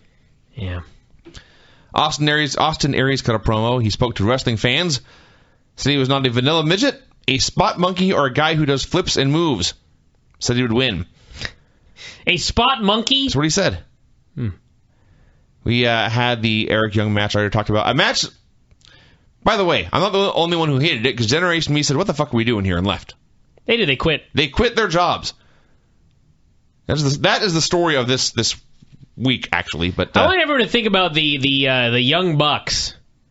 Okay? Think about these two fellas. What's her name in Generation Me? Think about Generation Me. Think about where they were on the card. Think about how much money they must have been making. They quit to go work somewhere else. Go back to L.A. Burger King, perhaps. PWG, and yeah. They'll make more money there. I'm sure they will. I don't blame them. I don't blame them at all. But I'm pointing this out. Yeah. People always talk about, TNA's doing great. They're making money now. Oh, really? So where's the money going? Because it sure ain't fucking going to the talent. Those guys ain't making no money. Yeah. Generation Me quits TNA. That's how little money they're making. Yeah, that was the theme of this show, and then the Raw the next night really was that the best stuff going on now is by guys who are either not in the big companies or are leaving. And this is a corollary to that. Generation Me said, fuck this, and it's not to go make more money. You know, somebody on the board in one of the threads, I mean, this was like the funniest thing I've ever heard. They said something like, I heard that Bryan buries TNA because he had a tryout there and was turned down. Now let's just stop and think about this for a second. Listen. I'm doing better today than I was, say, 5 years ago, but I'm not making millions of dollars or anything like that. With all that said, Hulk Hogan was once asked about running for president, and he said, I couldn't afford the pay cut. Do you know how much money I would be leaving behind to go work at TNA? All of it. I would I would literally, I swear to God, I would make more money coaching gymnastics 20 hours a week than I would working at TNA. Uh-huh. That is literally the funniest thing I ever heard. The idea that I tried to get a job in TNA and was turned down at a tryout. That is way up there. In fact, I'll bet if I really wanted to, I could probably make more at Tulalip than I could make at TNA. Actually, probably not. They do one show a month. Let's be honest. That's a little extreme. But the per gymnastics, show, I'll believe. Per show, it could be comparable. That's possible. Mm-hmm. In fact, the show that I did, the 4-way with Sweeney and Delirious and Ruckus for the ICWA Texarkana Television Championship. Which is in your case, even though you lost. Guarantee I made more money for that than I would make for a shot in TNA. On that note, that's pathetic, by the way. Well, it is. That is pathetic. That was for DVD released to a few hundred people. They were on national pay-per-view. Zima Ion cut a promo. My notes here simply read, he's douchey. We had a few words sometimes. 4-way Ultimate X match. Amazing Red versus Alex Shelley versus Robbie E versus Shannon Moore. This was the match where Robbie E, for a brief time, was my favorite wrestler on earth. He was fantastic here. Some people said he oversold. I disagree. He sold exactly the right amount. He's a great, wacky comic heel, and I enjoyed him. So they did a bunch of crazy stuff, although not nearly as crazy as X Division matches. I keep saying that. Ultimate X matches. It's still in the an past. X Division match. Just move on. Regardless. Oh, there was also the point, even better than the overselling. He was climbing to get the X, so he's going hand over hand on the cables, and right before he's about to win, he stops and he lets go of the ropes with one hand because it's very important that at this time on the show, he hangs in the air and pumps his fist. Awesome. Fantastic heel. So he got taken out. It ended with the three other guys taking 3 different paths to get to the X. They all kind of met in the middle, and Alex Shelley won the struggle there. He escaped with the Big Red X. 3.5 stars. So that's... Not skimping on the stars today, Vinny. That's official. Loki got a promo, said he would win. Not much else to it. RVD and Jerry Lynn, they did 4,000 moves. RVD didn't give a shit about Jerry Lynn's bad back. Didn't care at all. He took the funniest powerbomb ever off the it was the sunset flip powerbomb where Rob's on the middle rope and Jerry's on top and he does a sunset flip and Rob takes a bump. Only there was a chair in the middle of the ring that Rob wanted to hit. So he took this powerbomb and in the process somehow was powerbombed up. Yeah. And he left high in the air backwards and landed on the chair. Fantastic.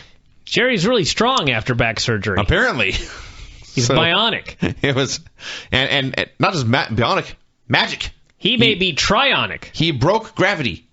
It was awesome. Finally, Rob hit a Van Daminator and the frog splash for the pin. The last few minutes were good. Up until then, it was a bunch of guys doing a bunch of moves. 2 3/4 stars. Vinny's rough on the stars on this show. SoCal Val, she theoretically interviewed Jack Evans. I think she said more words than he did. So it was time for the 4-way match. We were watching this show with some people who, frankly, I don't know. But the one thing I know is that they hate Christy Hemme. And perhaps it's because we fast forward through a lot of entrances. But yeah, I've never noticed what a goddamn awful ring announcer she is. She made a lot of mistakes here. She did not have a good night. Such as this one, where she said, and I quote, all the way, it's Austin Aries. Like she was surprised. Like, holy shit, look everyone, over there. It's that Aries kid. So it was Austin Aries versus Zima Ion versus Jack Evans versus Low Key. And the winner gets the $20,000 a year if they're lucky contract. This match was awesome. This match was the fucking shit. Just everyone looked good. Everyone had a distinct character. Usually, 4-ways are almost always clusterfucks. Just a bunch of guys in the way. Completely random alliances are formed and broken up. This one, everything just seemed to make sense. Everything flowed together well. I'm sure they practiced it 1,000 times, but who cares? It looked great. Crowd was chanting everybody at one point. and then later signed them all. Low-key did at one point attempt to paralyze Austin Aries with a foot stomp. You did make a point here that, I think you're talking about Aries too, but you said there's a reason that as good as Low-key is, he is fighting for a contract in TNA. It's because he hits people too goddamn hard. But, yeah. Jack Evans busted out what I dubbed the holy fuck shit Frankensteiner. And finally, Austin Aries got the win with a brainbuster. The right guy won. A fantastic match. Maybe the best I've seen this year. Loved it, loved it, loved it. The best match you've seen this year? I loved this match. This was fantastic. It's this, Davey Richards and Eddie Edwards from ROH, and the Christian Randy Orton match I saw live. One of those three. It's a pretty damn good match. I don't know if I would say it was the best match I've seen in 2011. I may be the only one, but I love this. That's for sure. Then the show ended, basically. He had Abyss cut a promo saying he would kill Brian Kendrick. Not necessary. This show killed Brian Kendrick. It was a squash. We were comparing it to a King Kong Bundy match in the way Abyss slowly and methodically and effortlessly destroyed Kendrick. He stopped to read a book in the middle. Then there was a ref bump. Bischoff got involved. Immortal got involved. X Division Geeks ran out. They got beaten up in a fair fight, so they brought in 47 different men. And then Kendrick won with a roll-up. And they dropped confetti from the sky like it was important and an achievement and anyone cared. That was bullshit to me. A complete failure. That offended me. That's fair. I mean, really, you put this match together. You have the Giant beating up the X Division guy on an X Division show. He beats him up so badly that he can read a fucking book in the middle of the match. He not even a Kindle. Of course not. Paper book. Paperback book. Sat there and he read, made him look like a fool. It was hardcover because it did make him bleed. A goddamn ref bump on an X Division show. A bunch of guys ran in. They get beaten up in a handicap brawl. Then more guys run in. Finally, he gets a fluke roll up, and then they celebrate like, oh my god, he saved the X Division. No, this match killed the fucking X Division. Correct. On the X Division show, mind you. Just very unhappy. Going from that match to this one, it was everything that had to be done on purpose. Yeah, a middle finger to me. Had to be done on purpose. Everything that is wrong with this company and this business in 2011 right now. Then we had the main event. Talked about it already. There was the only other thing I didn't know was after did we ever find out if AJ hurt himself or not? AJ was actually all right. It was Daniels that got hurt. It looked like it was AJ, and that's what I thought. Well, it's not a big deal. He wasn't hurt. We thought watching this, we were certain he had a concussion. So when he went up top and tried a spiral tap and landed on his head, I screamed. Well, apparently the issue was the ropes, and Daniels was the one that they thought had a concussion, although he didn't. Well, as noted, guys were slipping and falling on those goddamn ropes all night long. So you know what? Hulk Hogan was right. No more stinking playpen rings. That's right. A disaster this ring was. You know those people that chanted, "We want 6 sides"? Fuck you. Oh, no, they got their 6 sides. I'm saying fuck them. How appreciative were they? Did they chant, "Thank you, 6 sides"? No, they didn't care. They didn't care at all, and it fucked up some of these guys' matches. Yeah. 6-sided rings just got to go. It had its day. It never meant anything before. It doesn't mean anything now. Correct. Yeah, no, this had a one-match show, maybe 2 if you really like that Ultimate X match, but that one match made it worth buying.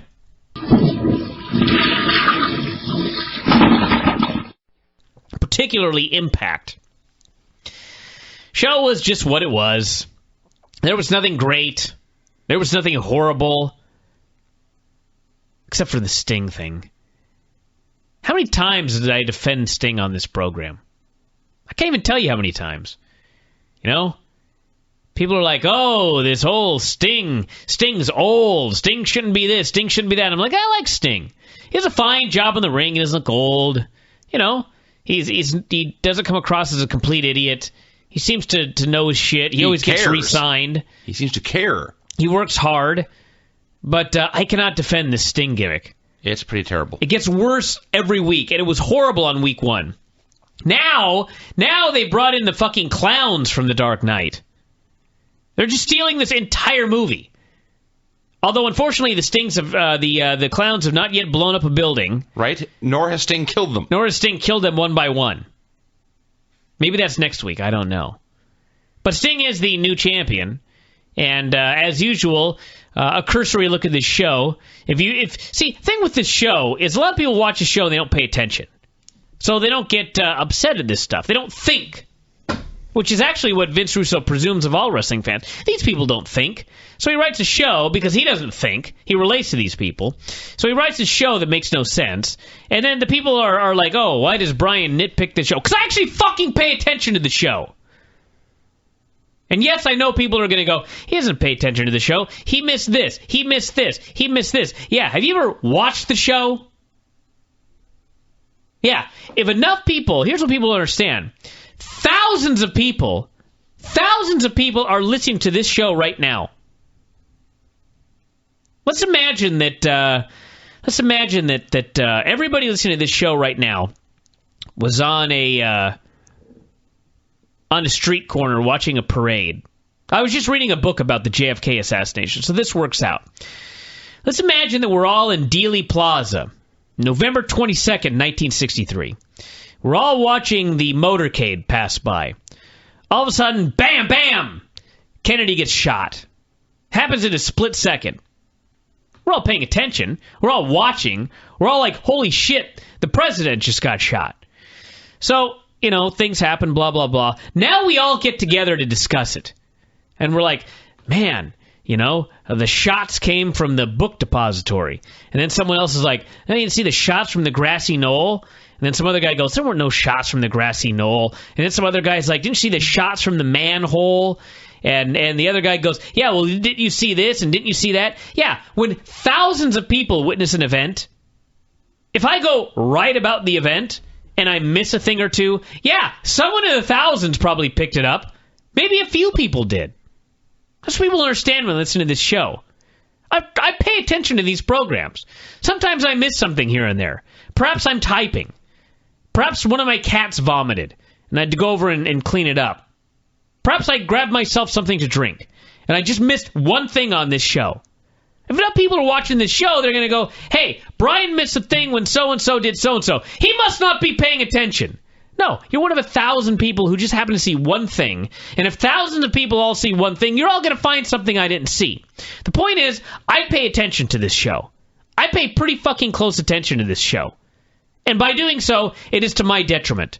Because you see these things that your average fan doesn't see because he's not paying close attention, nor is the person writing this show. I don't even know what got me on this tirade. But the main event on this show really... There's something on the main event of this show that just really pissed me off. We'll get into that here in a second. Go ahead and start this show, Vinny. Show opened with Immortal... Hell of a start. Let me start. God damn it. The show started, and the first thing Mike Tenay says, these are the first 7 words, or 8 words, or however many words it is, that comes out of his mouth. He says, quote, on the heels of a terrific Destination X...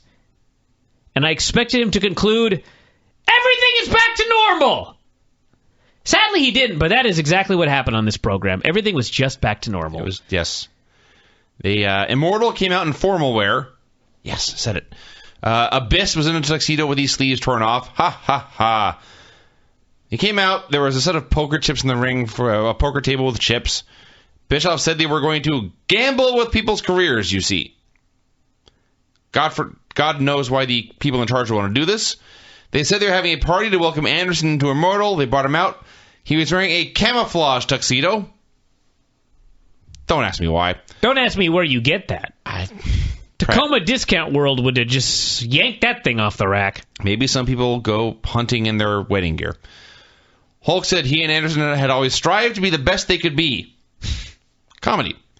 So the lights went out. Actually, I believe that more in Hogan's case than Anderson's case. I mean, I do too. But the lights went out. They came back on. Sting was sitting at the poker table. So you've got, I don't know, a dozen evil, angry men, and their arch enemy is now within grasp at the poker table, and they all stand there and let him speak his mind. Mm-hmm. Wrestling sucks. He basically said he still wanted to get the company back to Dixie. That's his mission in life. Hulk threatened to kick his ass. Sting said he had aces, like the network ace. Apparently the network is still in charge, even though Hogan is still in charge. Don't ask me. I guess because Dixie is nice in storyline, but was there like a glory period that I missed when Dixie Carter was in charge? Are they trying to explain to us that now the ship has gone off or the train has gone off the rails? Not only that, weren't Bischoff and Hogan, if I remember this right, I thought they were put in charge of the company by perfectly acceptable legal means twice. Yes. They're talking on this show where Sting says, well, I've heard, he's ranting about the network, I've heard that the network told Hogan and Bischoff that they were on a very short leash. Really? Because I could have fucking sworn, right after they got rid of Mick Foley, that the storyline was that the network thought Sting, or Hogan and Bischoff were doing a great job, yes, and that's why they were put back in charge. Yes. Of course, we're not supposed to remember that, or we're not supposed to pay attention, or Russo just doesn't know what the fuck's going on, because now it's just something completely different. So the segment ended with Sting saying he had lots of aces, and they pointed up. He said, "Look up!" And nobody did. And then finally the camera panned up there, and there were evil clowns in the rafters. And I know this, not just because I saw the rafters filled with evil clowns, but Mike Tenay said, "Evil clowns! Up in the rafters!" Mm-hmm. Thanks, Tenay. Now, how did he know they were evil? Sting's a good guy. They looked mean. They're not friendly clowns? I don't know. You missed another important part here. As Sting is ranting and raving about the network, he throws in a line about how they're on a very short leash, and essentially he says that if they fuck up, there's another mystery guy waiting to step in. Great. Another mystery. That's just tremendous. Network guy. Who could watch this show? Don't know. Who could care? They started talking about the Bound for Glory series. They did not give any specific results nor show a leaderboard.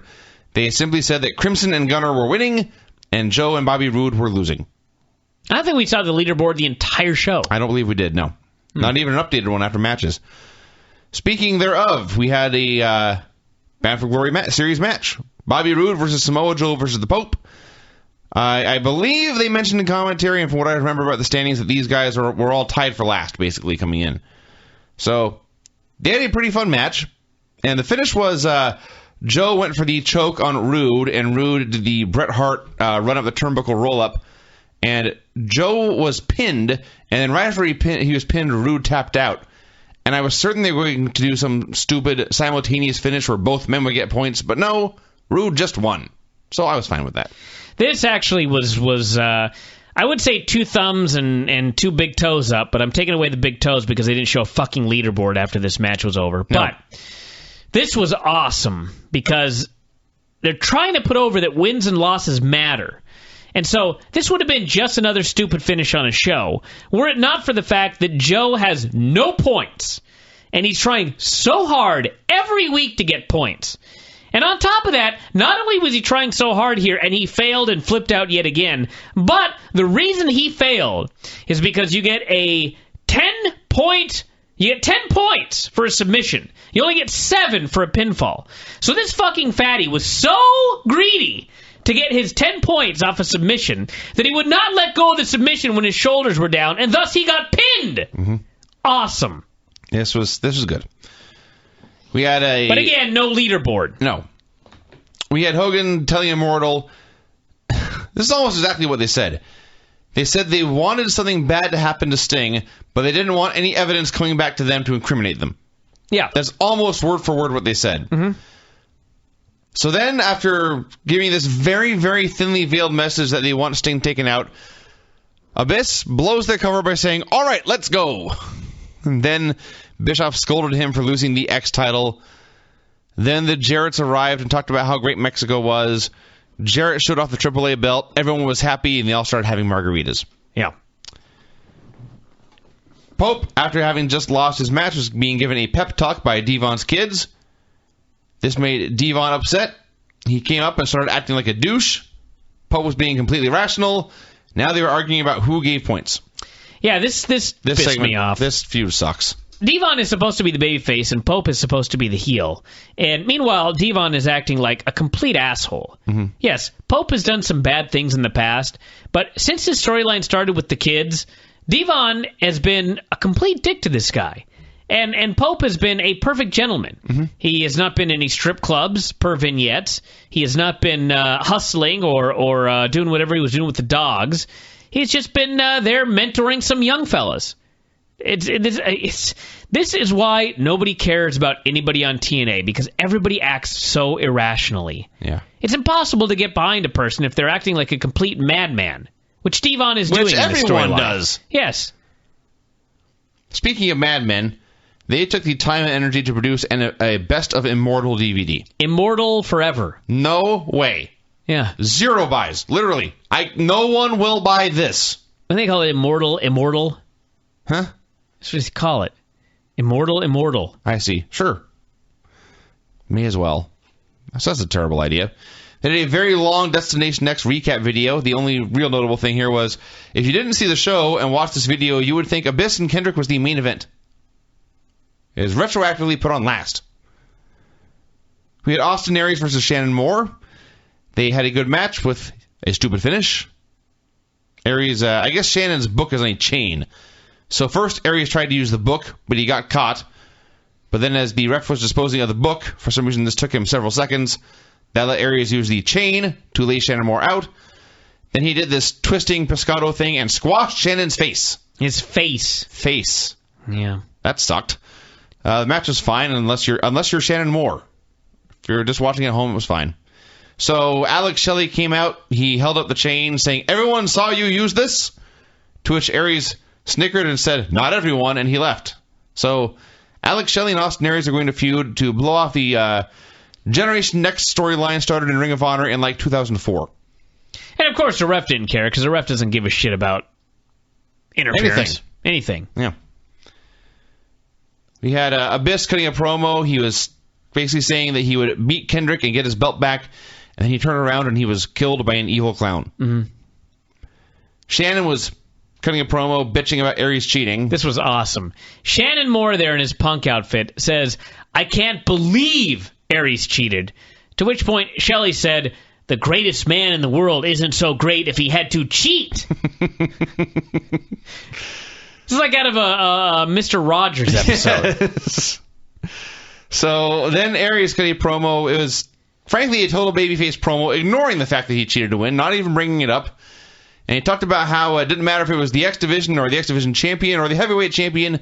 He would compete with anyone and he could beat anyone. And he paused for a second, and then he sort of turned to the tech crew and said, "Thanks, guys." Yeah. That was awesome. We had an amazing thing. A Madison Rayne Tara hype video. Hype. To get us excited for this match. Hyperbole. Then they cut promos on each other. No one could care about this match. Air all the hype videos you want. It won't matter. Tara said she had a gift that she was going to give Madison, but Madison had to wait until after the match. So she knew it was fake? How did she know she wouldn't be knocked out in the match? How did she know that she wouldn't be injured or lose? I don't know. Well, maybe if she lost, she would still give her the gift. I don't know. Scott Steiner was hitting on SoCal Val. He, too, was killed by an evil clown. He was offering to show her his cock. And a clown cut him off. Cock blocked him. Literally. Blocked his cock. Sad day for Scott Steiner. So, Madison wrestled Tara. He was clowned. I suppose he was. Are you proud of that one? Sad day when I'm laughing at my own jokes, and that's the best I can come up with. That joke. Yeah. He was, Brian. He really was clowned. He was legit clowned. What a bozo he turned out to be. Oh, God. This is a free show, right? No one's paying for this, are they? They're paying big money for this clowning. This is shitty. All right. So, they have their match. Madison told Tara to lay down for her. Bozo. Tara responded by hitting her, and they began to grapple. So, Tara's outside the ring, the ref's kicking her out, and Madison decides she can't wait anymore. She must have her present. Must. Right now. So she goes to the corner. She gets the box. She opens the box. She reaches into the top of the box, and she slowly pulls out the spider. It's Tara's spider. Poison, I believe is his name. It's a tarantula in its own little case. And now wait a second. This was shit. Hold on just a second. This was worse than this show. This is a great example of when I was getting a drink or checking to see if my cat vomited. I'm watching the match, and I see her going for the box, and the next thing I see is she's freaking out about the spider. Now, are you meaning to tell me that she went over and she opened the lid and she reached in and she picked up the spider and she pulled it out? And it was not until she pulled it out that she realized that she was, in fact, holding a fucking tarantula? The only detail is that the tarantula was not, like, loose. It was in its own little case. I see. But, again... That I can at least accept. Yes, she did not reach in and grab a live spider with her bare hands. But, still, she pulls the thing out. Because I was thinking of the carnival where... I don't even know. I remember when I was really little, there were these boxes, and they had, like, rubber over the top that was cut so you could reach your hand in, and you couldn't see what you were grabbing. Yes. Yeah, so I was just picturing that. Like, she reached into the box, and she's like, what is this? Is this a slinky? Is this a cat o' nine tail? What the fuck is... Oh, it's a fucking spider! In grade school, you knew what a cat o' nine tails was? I don't know. So I don't even know what it is now. I just figured it has to be hairy. Speaking of great drops. Cat, tails, 9. It has to be hairy. Cat! Right. So... What the fuck is a cat of 9 tails anyway? Jesus Christ. It's a kind of whip. I'm looking it up now. Speaking of spiders. Whoa. You saw one? On a website where the first thing I see when I click on it is a skull and crossbones. Well, there you go. I was watching a show on the Travel Channel today, and it was hosted by Rachel Ray, and she's going to different restaurants all over the world, and she goes to one where the restaurant has a magician, and he comes around and he's doing tricks, like he shows her a deck of cards and turns it over, and she waves her hand over it and turns it over. Now they're all blank. And she does this 2 or 3 times, and now they all have different designs on them. And like the third time, she turns her hand over, and her hand now has the fakest looking spider of all time. First of all, she does not notice this fake spider is on her hand. But then she did. And she screamed and screamed and screamed and screamed. I bring this up because this was far more believable and entertaining than what Madison Rain did here. She reaches into this box. She pulls out what Mike Finay thought, is that a lantern, he said. It's the... Why there would be a lantern in a box, I don't know. It's the metal and glass case that holds the tarantula. So Madison pulls out this case. Inside the case is a spider. Safely inside the case behind a wall of glass so Madison can't get hurt. So Madison screams. She screams a high-pitched squeal of terror. Okay, maybe she's scared of spiders. Fine. She then proceeds to slowly, gently, cautiously lower the case to the ground. Then, only after the spider was safely back down to earth, did she scream again. This was fake. This was fake. Yes, this was in fact phony. So then she turned around, Tara hit the widow's peak and pinned her. So, let's review. She scared Madison, made her look like a geek, hit her with a finisher, and pinned her. And keep in mind, in her promo, all she did was talk about how she couldn't wait to have a wrestling match with Madison. Yeah. So after having done all these things, I mean, that's your revenge, right? This feud should be over now. She's done everything she can do to this girl. Nope. She picked up the spider and she chased Madison to the back with it. Oh my God, Vinny. How could you possibly gloss over this in that manner? Fuck the match. The post-match was even dumber. She chased her around and Madison was trapped in the ring. I did gloss over that. How do you gloss over trapped in the ring? It is a square platform with 3 ropes, and she couldn't get out. A trained wrestler. No. Not, let me run through the ropes and flee. No. Oh my God, there's ropes here. I better turn around. Oh shit, a spider. Let me turn right. Oh fuck, there are more ropes. Jesus Christ, how do I get out of here? This is what we saw. That is true. I did not give that enough credit for being shitty. So yeah, that did suck. That did suck. Indeed it did. British Invasion had a chat backstage. They established that wrestling and the tag team titles both matter. Williams pointed out that since everyone important is wrestling the Bound for Glory series, no one is worrying about the tag team division, so they can win it easy. Good plan. Angle came out for a promo. He basically said, in fact, all he said, He said that he's going to main event the next pay-per-view in the title match. And he said he had a great match with Anderson once in a cage, and he had never beaten Sting, but it didn't matter who he would wrestle, he was going to win the world title. That was all he said. So I don't know what happened. Last time we had seen the Jarretts, they were having a grand old time with margaritas and a title belt. Now they were pissed. Jeff was making Karen carry all the bags. He was storming backstage. She was following him. They were screaming at each other. Jeff said, "We're going back to Mexico. This kind of stuff doesn't happen down there." Which is hysterical if you've read any news story about anything in Mexico over the past year. So they get into the car. Karen opens the trunk. There was a clown there. The clown beat up Jeff. Presumably they were talking about the clowns beating everybody up, but this came off as a segment that they taped something and they forgot to put it into the show. It sounds like that. Mm-hmm. The Mexican-Americans cut a promo. Nothing is impossible. What's the point of this? So, British Invasion versus the Mexicans. Poor Doug Williams, the last time he wrestled Hernandez, got a border tossed onto his head and nearly died. And somehow here he ended up bleeding. He had a short match. I want to read my notes here. Brits hit an assisted uppercut, but Rosita takes ref, and, well, the Mexicans win somehow. I don't know, because they show no replay. I'll show you what happened. Magnus had the pin after running wild as a babyface. But as he's covering whoever the Mexican is, that's not Hernandez, Hernandez drops an elbow on him and then turns the pile over and he gets pinned. So essentially he was pinned by an elbow. Smash. Yeah, an elbow. That's elbow. no good. He's pinned by an elbow in number one contenders match. Yeah. This was dumb. That is dumb. The best part of the match was when TNA was talking about Sting and his quote, and I quote, "Evil, demented, wicked group of clowns." That is a great quote. First off, these clowns are beating up all the heels.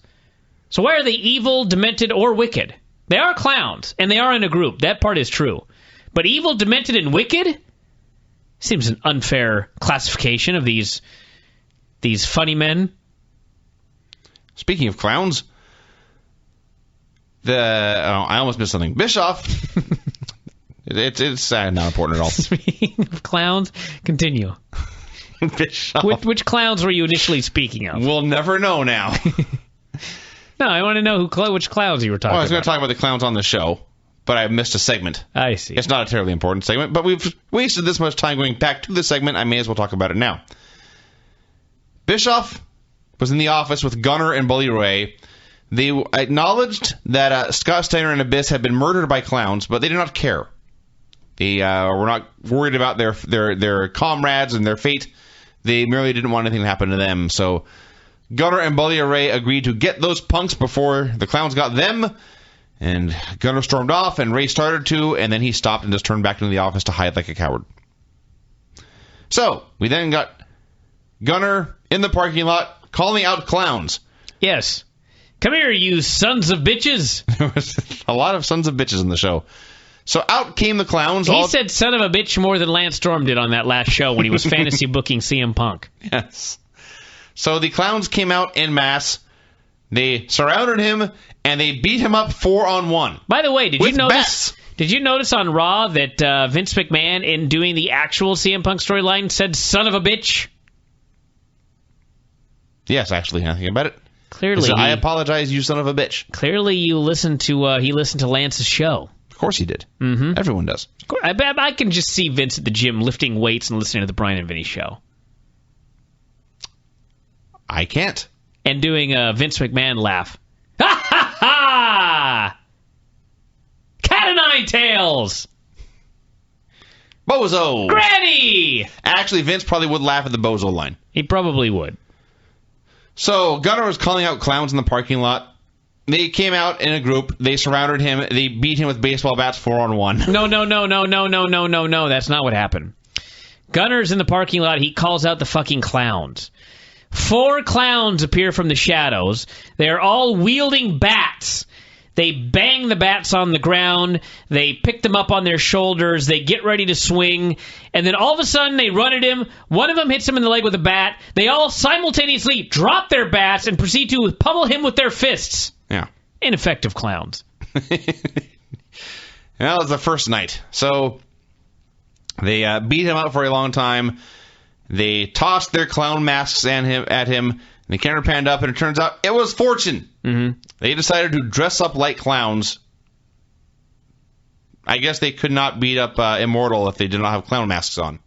Yes. They must dress up in disguise. Yeah. That's their plan. You see, because the idea of mysterious men in clown masks is scarier than 4 top main eventers in TNA. I guess so. Mm-hmm. I mean, Christ, these clowns could be anybody. It's Fortune. They're not top main eventers. There's one top main eventer and his 3 wacky friends. So, yeah.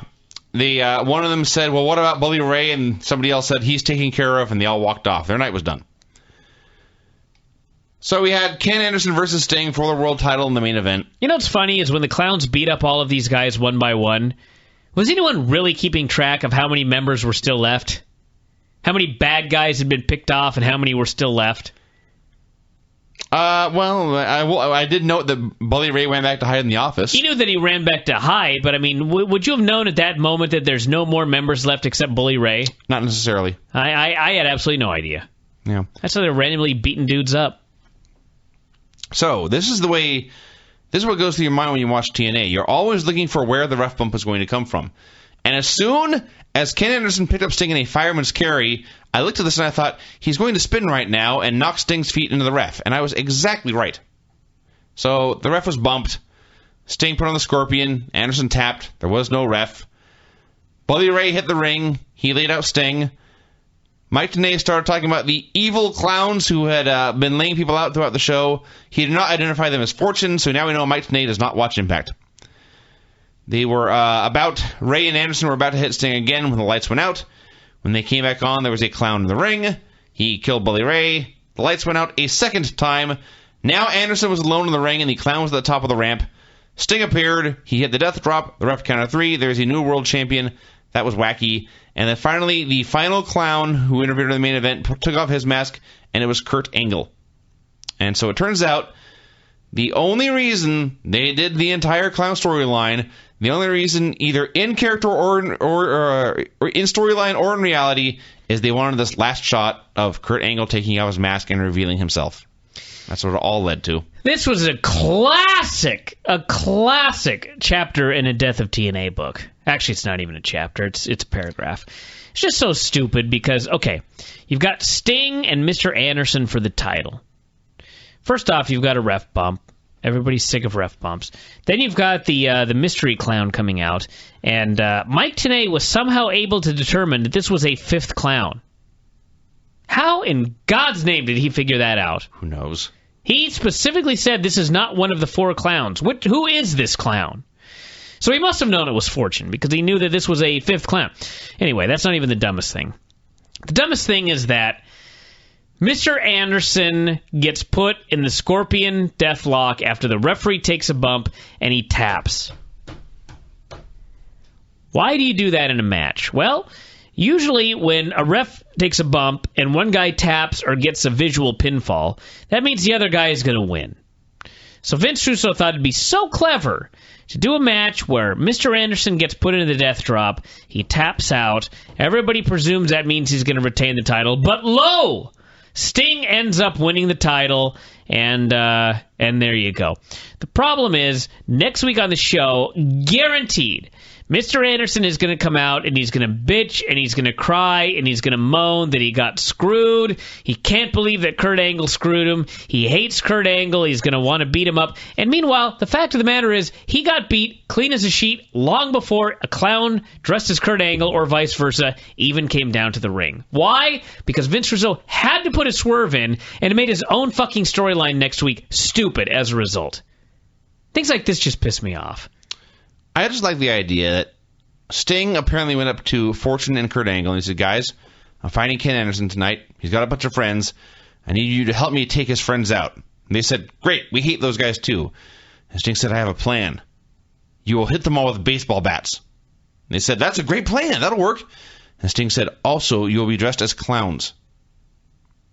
And they went along with it. We're fine with this. It just drives me nuts. And God knows, I'm hardly the biggest Mr. Anderson fan, but Jesus Christ. Guy got beat twice in one match. He tapped out clean to a Scorpion Death Drop, then he got pinned clean with a Scorpion Death Drop. What a geek. Well, yeah. Now he's going to come in next week and he's going to cry and bitch and complain, and they're going to somehow justify giving him another championship match. And this is why nobody cares about anything on this show, because it's stupid.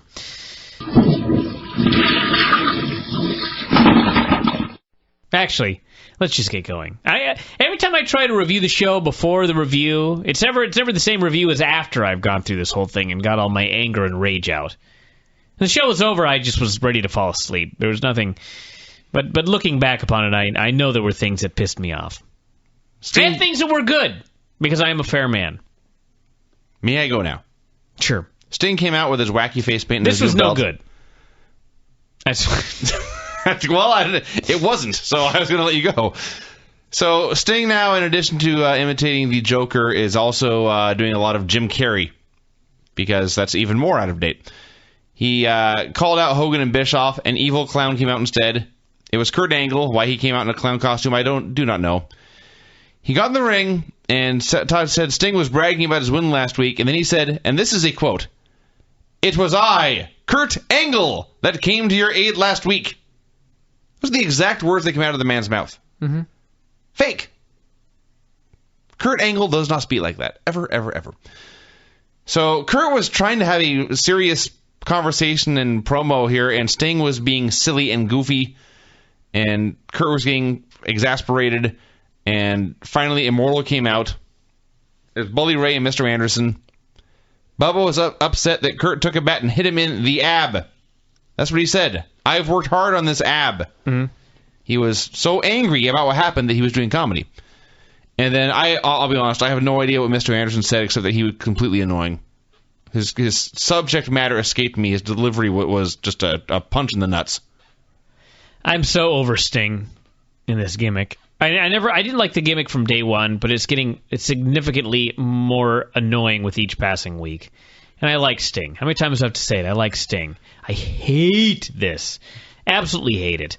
And Bully was kind of funny in what was supposed to be a serious angle. And I should note that here it is, it's 2011, and how many guys have gotten in trouble for making homophobic remarks in the past year? Quite a few. Dana White got in big trouble. Mm-hmm. Michael Cole, stupid. You know, the list goes on in WWE. And here we are in the middle of 2011, and Mr. Anderson says that Kurt Angle is Sting's, and I quote, butt buddy. 2011. Yeah. The summer of 2011. And these fucking people they just don't get it. This is not the only one on this show. There's another deal later on where one of the girls called the other girl a lesbian. He called the guy a butt buddy. on Spike Television. Yes, he did. I mean, you're just begging for it at this point. You're begging for it. I bet they are. Any kind of attention. Yeah, I guess so. So we had they put up the Bound for Glory leaderboard. Crimson is in first. I would give you the standings, but it was up there for a decent amount of time, and the standings changed by the end of the show anyway. It was up long enough for me to type. Crimson is still in the lead with 31 points. Gunner and Devon have 21, and that's it. It was gone. Yeah. So I guess in per Impact standards, that was a long time. That's 3 more names than we got the first time it came up. Yeah. Steiner versus Rob Van Dam in the Bound for Glory series match. Let's think about this for a second. Mm-hmm. Scott Steiner versus Rob Van Dam. In 2011. It's exactly what you would get. It was very, very sloppy. Fun. It was fun. There was a point where Rob kicked Scott Steiner. It looked like he kicked him right in the face. I hope for his sake he did not, because Scott would murder him. It was kind of funny in that they're doing this match, and it was sloppy, but it was fun. So Steiner hits his downward spiral move. He gets a near fall. Rob gets his foot on the ropes. So they're clearly building towards the finish. And then Scott decides to do the spot where he goes for the cover, but stops to do push-ups. Mm-hmm. Great timing. Well, it worked, though, because he's a heel. So if someone's going to do something stupid, it should be him. So he was doing push-ups, then he got up, and then Rob schoolboyed him and won. then Steiner immediately laid him out. So at the end of this match, Rob Van Dam, Gunner, and Devon were all tied for second place behind Crimson. I just love that Rob Van Dam pinned Steiner clean, and Steiner immediately no-sells it and beats him up. Yep. So, establishing nothing. Guys got points, but no one got over. Yes, that's correct. Awesome tournament. Yeah, whatever. Yeah, exactly. Whatever. Remember that one Wrestling Observer Radio where Dave and I discussed this for like 20 minutes, and he was talking about how much potential it had? Does anybody care about this tournament right now? No. Granted, I don't even know if I could say whether they've screwed it up or not. I don't care about it, so does that count as screwing it up? Just a bunch of guys. Crimson wasn't even on this show. Why? No, he was not. Crimson is in first place. He was not even on this show. And, oh, God. The more I think about this, the more it pisses me off. You got like a 4-way tie for second. You got one guy out in the lead who's not even on this show. And you've got all these goofy scoring things. A submission is 7, a pin is 5, or whatever like that. Then on this show, they just randomly announce there's going to be a 4-way ladder match for 10 points. Yeah. 10? Where the fuck did that come from? Don't know. They just decided they needed 10 points on this show. I guess. I would say it was something where they had a long-term plan and realized in their booking someone was going to be 10 points short, but they don't have a long-term plan. Of course not. So I don't know. Mickie James came out. She called out Velvet Sky. They were set to wrestle later this evening. So Mickie told Velvet, "I've been watching you." To which Taz replied, "Me too." That was the best part of this segment. That was the only good thing about this. Mickie, I don't even really blame Mickie. I blame whoever wrote the dialogue for Mickie James here. Better than Kurt's. She had to come out here and she had to say, "I've been watching you the last few months. I've seen everybody take their troubles out on you. It's not right." That's what she said. It was pretty horrible. It's not right. Do you fucking watch this show? Does anybody watch this show? It's just like... So, just this preposterous dialogue. And then she announced that they were going to have a match because Velvet deserved a shot at the title. She deserved it, goddammit. And then she said, "We're going to tear the roof off the Impact Zone." A lie.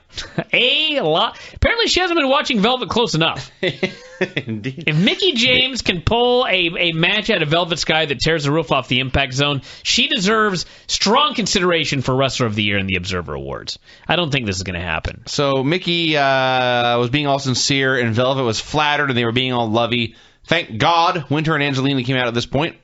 At which point Angelina called them lesbians. Pretty much. She said they needed to hold hands and get a hotel room. Mm-hmm. To fuck, you see. Great. I'm not getting that, am I? No, okay. So, when Angelina said that she had always been the best but had never been given her due, she rambled on and on and on and on and on. Eventually, she said whoever won the title match tonight, they would eventually lose it to Angelina. What's the match at the pay-per-view? I have no fucking idea. I have absolutely no idea. I know that Angelina said she was going to win the title, and then Winter cut a promo and said she was going to win the title at the pay-per-view. Mm-hmm. So are they both wrestling whoever the champion is, Mickie, I guess, at the pay-per-view? I have not thought about this until you brought it up just now, but based on what they said here, what happened on the show, I would assume it would be at least a 4-way. I also hear there's a point where Winter called Mickie the Mouse. Yes. That made me laugh. Then things got shitty. Yes, worse than it already has. This was a terrible show. Tara and Tessmacher were walking backstage, as people on the show so often do. You already got more out of this than I did. You couldn't even tell who they were? No, I just saw there it were was two like women. Night vision goggles and tits. That's all I could see. And screaming. I think I have that DVD. Immense screaming. But Tara and Tess, I promise you it was Tara and Tessmacher. They were walking around backstage. They were attacked by Sarita and Rosita. They fought, and you know, the gimmick was, you know, they would show these two women walking backstage, say, they're wrestling next, and go to commercial. Then they are attacked violently. There is a skirmish going on television. And they're so concerned, they just went to commercial anyway. Yeah.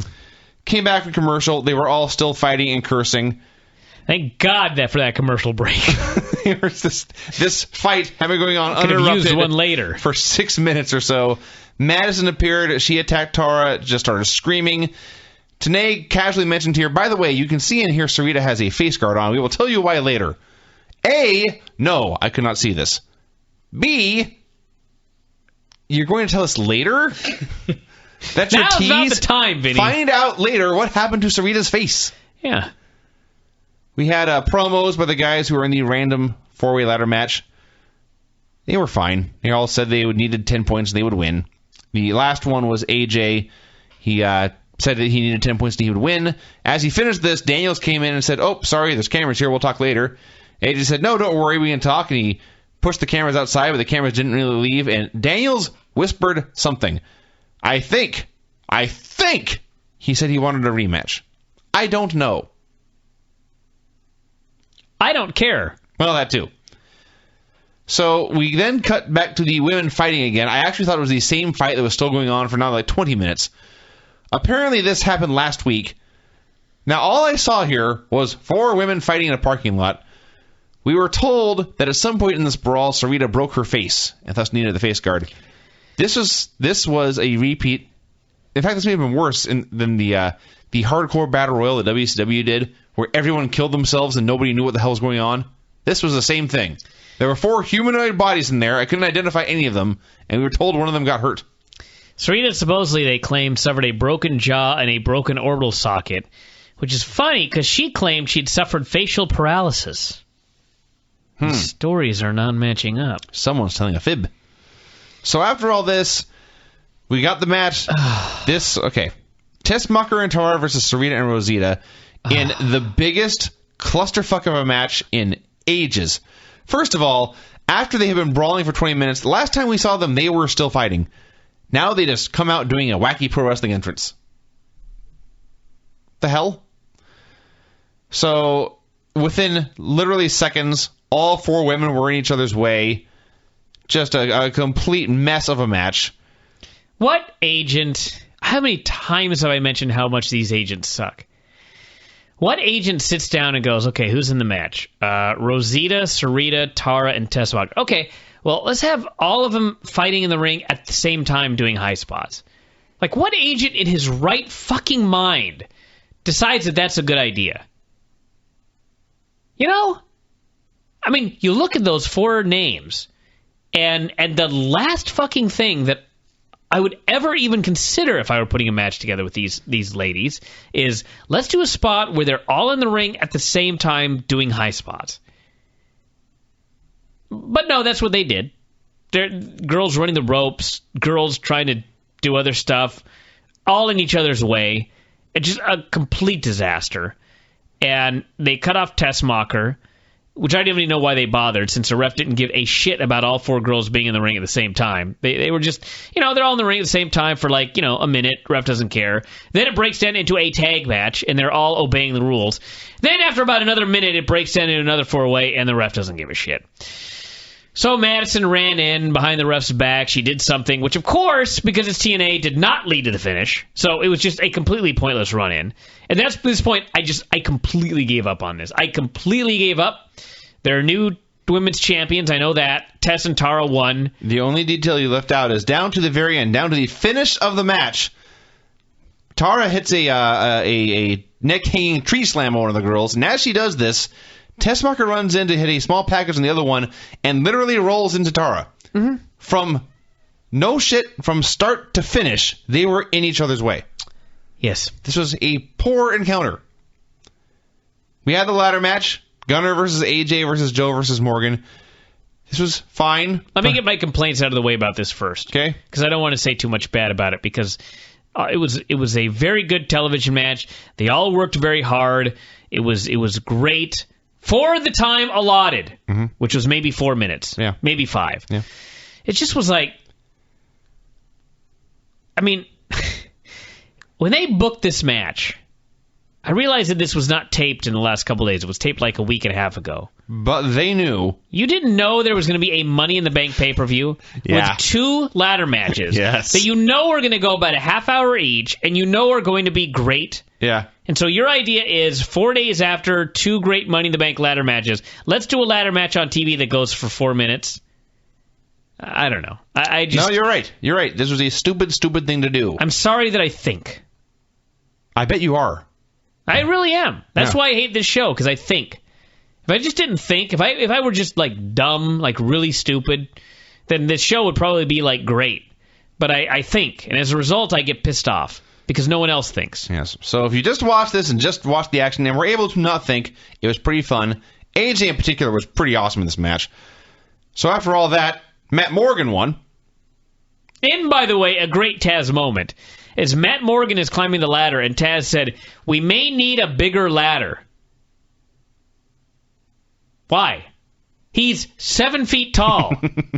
He could stand on his tippy toes, and he could grab the belt. He also at one point called Morgan the biggest man in the match. I beg to differ. I would be very, very confident that Samoa Joe weighed more than him here. So this was good.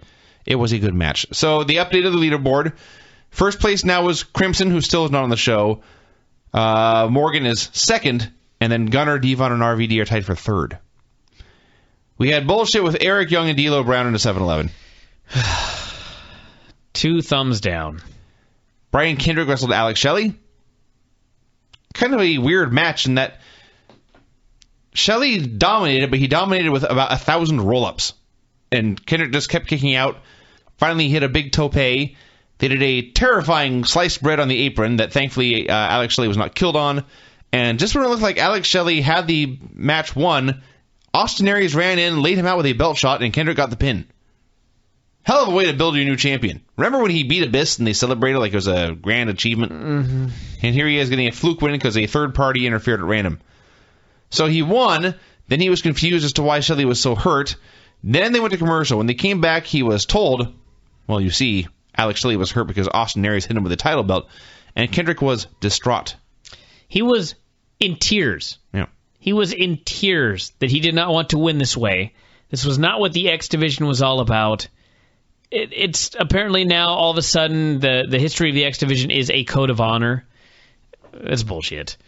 He's even trying to claim, like, Doug Williams never resorted to underhanded tactics. Really? Doug Williams, the heel champion, never resorted to underhanded tactics?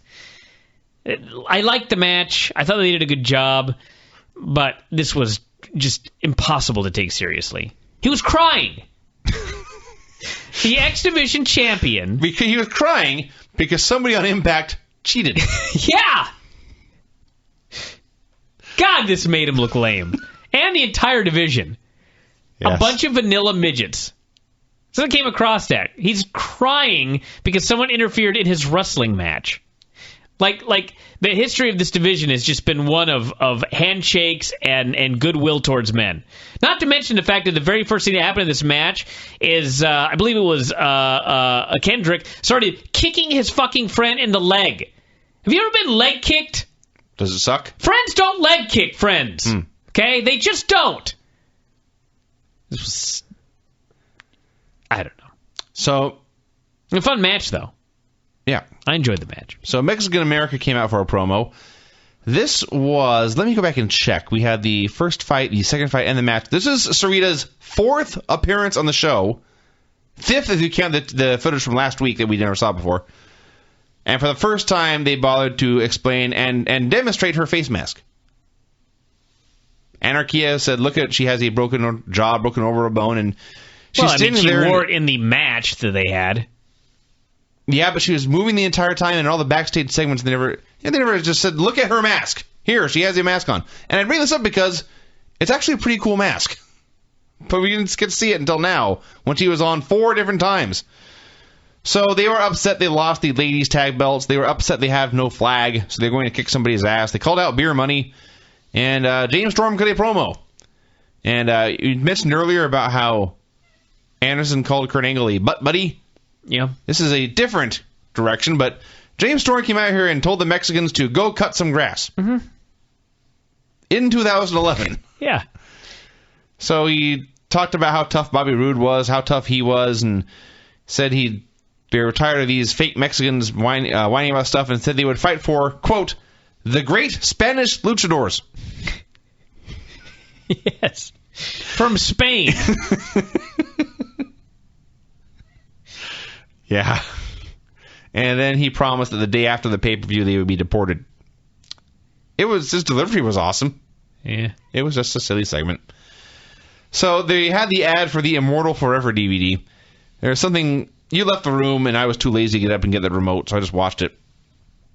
Eric Bischoff had a line. He's cutting this promo, and he's obviously he's in character, but he's speaking in a very low-key, out-of-character manner.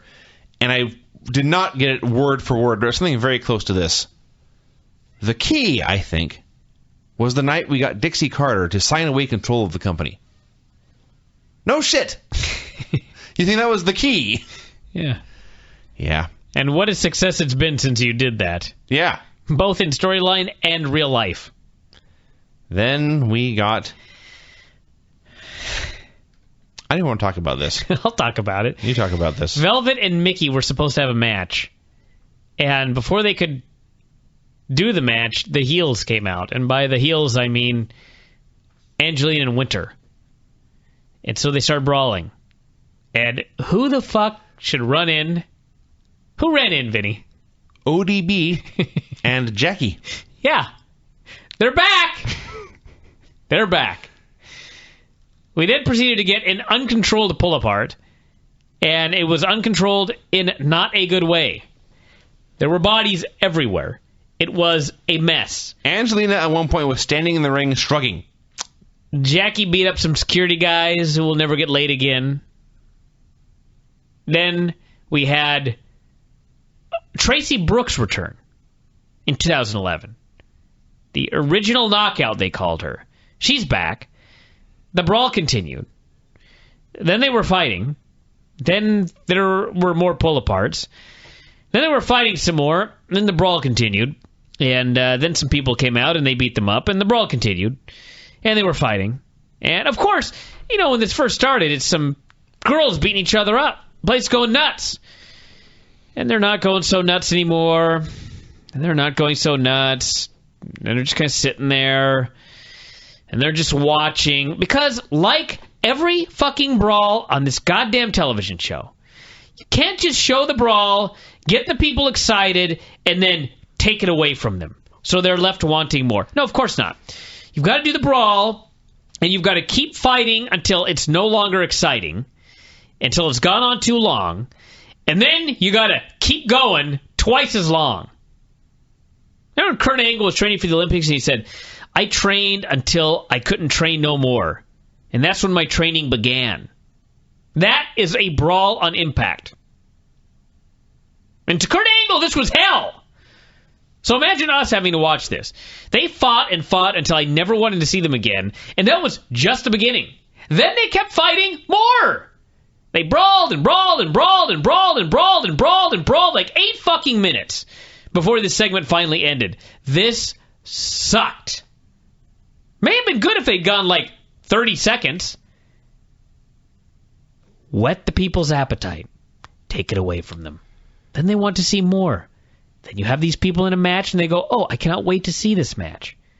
Why the fuck would you want to see the match after watching them fight for 40 fucking minutes? I don't. I don't ever want to see them again. No. This is so... Any of them, by the way. All 9 of them. So self-explanatory.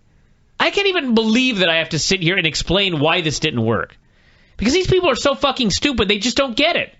Like, man, God, we put these girls in and the people were going nuts, so we made them keep fighting, and then at the end, the people didn't care. I don't get it. Yeah, because you're a fucking moron.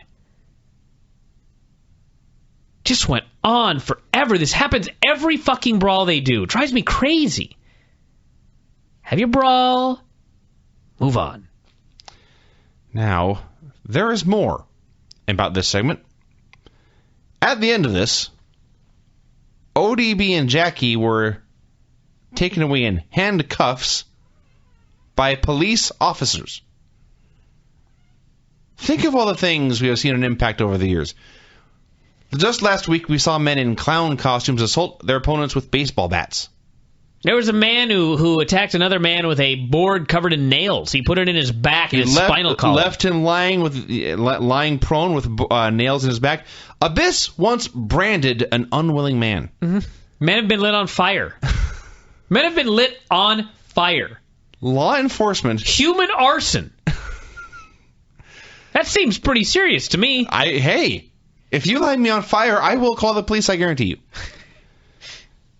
Someone should. No one in TNA ever called the cops until Jackie and ODB had the audacity to come into the arena after losing a loser leaves town match for which they had no contracts anyway. Yeah.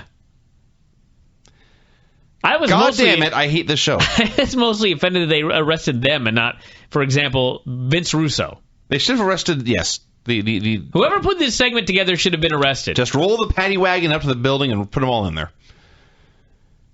So we had our main event, Anderson and Ray versus Sting and Kurt.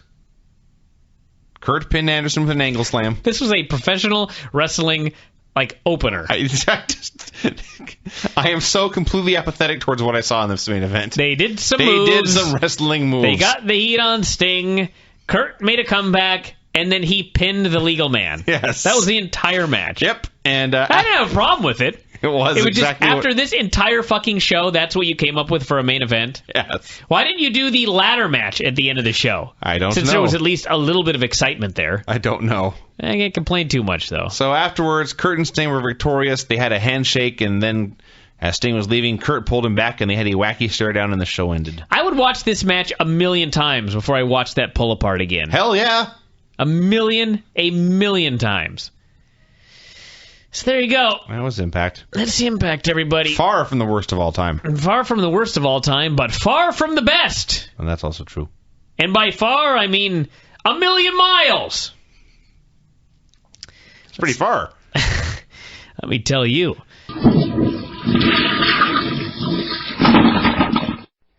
All right, Impact. You know that really bothered me? It didn't even bother me about Impact. I just think it's ineffective.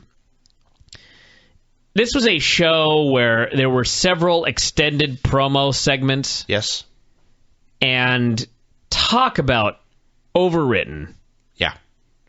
I mean, the ones that really stick out to me are the one at the beginning with Kurt Angle and Hulk Hogan. And then the one with Velvet Sky. Yes. I mean, these interview segments just went on and on. And it's not like, sometimes you'd see a 20-minute promo on Raw. But how many times, literally, how many times did we say, it took me 15 seconds to write that, and it took them 20 minutes to say it? Mm-hmm. Because there really wasn't much they had to say. They just took forever to say it. On Impact, they take forever to say everything that was ever written in the world. Mm-hmm. Hogan and the Hogan Angle thing, I can't even say it started out great. Because I had absolutely no idea what they were talking about. No one did. No, even Mike Tenay. Mike Tenay, or Kurt Angle came to the ring. He said, "Hogan, this ends right now." And I thought to myself, what ends right now? And the announcers asked in this exact voice, what ends right now? So, yes, that's how it got started. End this once and for all, Mike Tenay said. End what? Because you see, what Angle was talking about was something we never saw. He came out and explained that Hogan had been calling him all week and trying to get him to join, what the hell's the name of the group? Evolution? Immortal. Forgot. It doesn't matter. He's been begging him to join Immortal. And so anyway, they proceed to talk for 15 minutes. They read Deuteronomy, each of them. For 15 minutes about something that we never saw. Yes. And because we never saw it, they needed to explain all of it to us. And suffice to say, Vince Russo had some ideas for this. Because they talked and they talked and they talked and they talked and they talked and they talked. It just covered 8 million. They're talking about Kurt and the Olympics, and they're talking about Hogan's career starting in 84. Yes, 1984. And by the end of this, I was like, can you please spit out what the fuck the point of this is? Why don't you get to a point immediately? And the entire point of this was that Kurt tried to talk Hogan into having a wrestling match with Sting. I couldn't handle it. I totally just gave up about halfway through. Yeah, I just gave up. To go with the 20-minute WWE promo analogy, it took them 5 seconds to say what was important. It just took them 20 minutes to get there because they had to talk about everything else on Earth first. Talk. Yeah, this was no good. They put up the Bound for Glory series leaderboard. What I noticed this time was that this tournament's going on for 2 months, maybe 3. Samoa Joe and the Pope still have a combined 0 points. Losers. We had a mystery woman delivering a letter to Eric from the network. Yeah. By the way, in the leaderboard, I was able to determine that Crimson Gunner and Matt Morgan were in the top 3, and then there was a 5-way tie. Yeah. For second place. Yes. Well, that would be anyway. Rob Van Dam wrestled Gunner. 3rd place, 4th place, whatever. The point is there was a 5-way tie. Rob Van Dam wrestled Gunner. It was a fun match. You know what's funny about a 5-way tie? This thing's been going on for months. Oh, yeah. Well. And there's like 8 million different ways to get points. Yes. You get 7 points for this. You get 5 points if it's something. I think you lose. I don't even remember the point thing. But there are a million different, like, with all of these different point deals, there's and I don't even follow sports, but if you have this many different options, there's like an infinite number of numbers. It is difficult to have a tie in most sports, but yes, for example, we'll take American football, where you can score 6 points in a play, you can score 7, or you can score 3. Sometimes you can even score 2 or 8. How often do you have a tie in a football game? Sometimes. Maybe once a week in a series of 16 games, so less than 10% of the time. Okay, so somehow there is a 5-way tie. Yes. In this thing, which only has like 8 people in it. Yes. Amazing. That is amazing. So we had Rob Van Dam wrestled Gunner. They had a fun match. Went back and forth for a while, and finally Rob Van Dam kicked Gunner in the face. We watched in slow motion, and he kicked this poor fucker right in the face. Right in the cheekbone. Yeah. Which... At this point, it is 2011. I put a significant chunk of the blame for this on Gunner. You're wrestling Rob Van Dam. He should put his hand up. At the same time, this is so unprofessional. Well, that too. How many guys do you have to kick in your face in your career? I can actually remember, granted, I didn't have as many matches as Rob Van Dam, but I can count on, there were 2 guys, and I used a super kick in every single match, and there's 2 guys that I ever connected with in that kick. One was you, and one was Mr. Sexy. And that's it. I never touched anybody else, ever. Rob Van Dam kicks someone in the face, like, on every show. Every show. Stop kicking people in the fucking face. Well, he's not very good. So, as a result of this, Rob Van Dam won. He hit this kick in the frog splash, and he pinned him. At the end of this, Rob Van Dam and Gunner were tied for second behind Crimson. Mm-hmm. Okay, fine. Who wasn't even on the show last week? Or this week. Oh, yeah, he was. I'm sorry. Yeah, he was on this week. Sting then appeared on camera for literally 1 second. 1 second. I have no fucking idea what this was. He was just there, and then they went to commercial. And then we had a mind-boggling skit. Bischoff was reading his letter to the crew backstage. This was awesome. So he's got the whole gang there. Everyone except Hogan was in the room. He reads the letter word from word. It's a commandment from the network. Now, hold on. Okay. Before we even say what this said, this aired one day after it was revealed that the X Division pay-per-view did 8,000 buys. That sounds bad. That's horrendous. So what did the letter say, Vinny? Letter said, due to the success of the X Division pay-per-view, yes, they have been ordered to build and brand the X Division and hire more X Division guys. God damn, I laughed. This one ain't their... Well, it is their fault because it should have done more than 8,000 buys. But holy fuck, this was funny. Wow. So, yes, this announcement made everyone in the room furious, and I couldn't figure out why. I guess maybe now I know. Maybe they thought, well, no one's going to watch anymore. But for they were mad at Abyss because he was ordered to kill the X Division and had failed. They're all screaming at Abyss. Hogan walked in, furious with Kurt Angle, said he's a dead man. He wanted somebody to take him out tonight. And Ray volunteered, and he said, I volunteer, Mr. Anderson. Anderson didn't want to do it. He got bullied and manipulated into it. So he said, fine, I'll wrestle Angle later. At this point, Sting walked into the room. Mm-hmm. He just sauntered in. A dozen men were there who all hate him and want him dead. He just walks in. He's wearing a fancy-ass red suit. He is carrying a cage. A bird cage. Well, at the time, all we saw was a square... I knew immediately it was a bird cage. It was a cage. We can tell it was a cage. It had a sheet over it, so you can tell what was inside. He just walks in and just starts talking, and they all just look at him. So he's walking around and being wacky. He talks about his relationship with the network. He announced that he was the new network executive. No one in the room could believe this. You're wearing makeup, Scott Steiner cried. That made me laugh. And then Hogan Hogan, I guess, looked over to where Sting had walked in from and realized there was no door there and asked, have you been hiding in here the entire time? Sting said, yeah. I couldn't decide if that was good funny or bad funny, but I laughed. So Sting, as the new network executive, booked Kurt Angle versus Mr. Anderson in a cage. Then he announced, to prevent outside interference, in a cage match. In a fucking steel cage match, Fortune would be around the ring. Mm-hmm. It's not enough to have a cage. You must have 5 grown men ready to fight. Yeah. That was that. Sucked. It sucked. And Jarrett standing there with his AAA title, which has been the biggest waste. What a waste. Of course.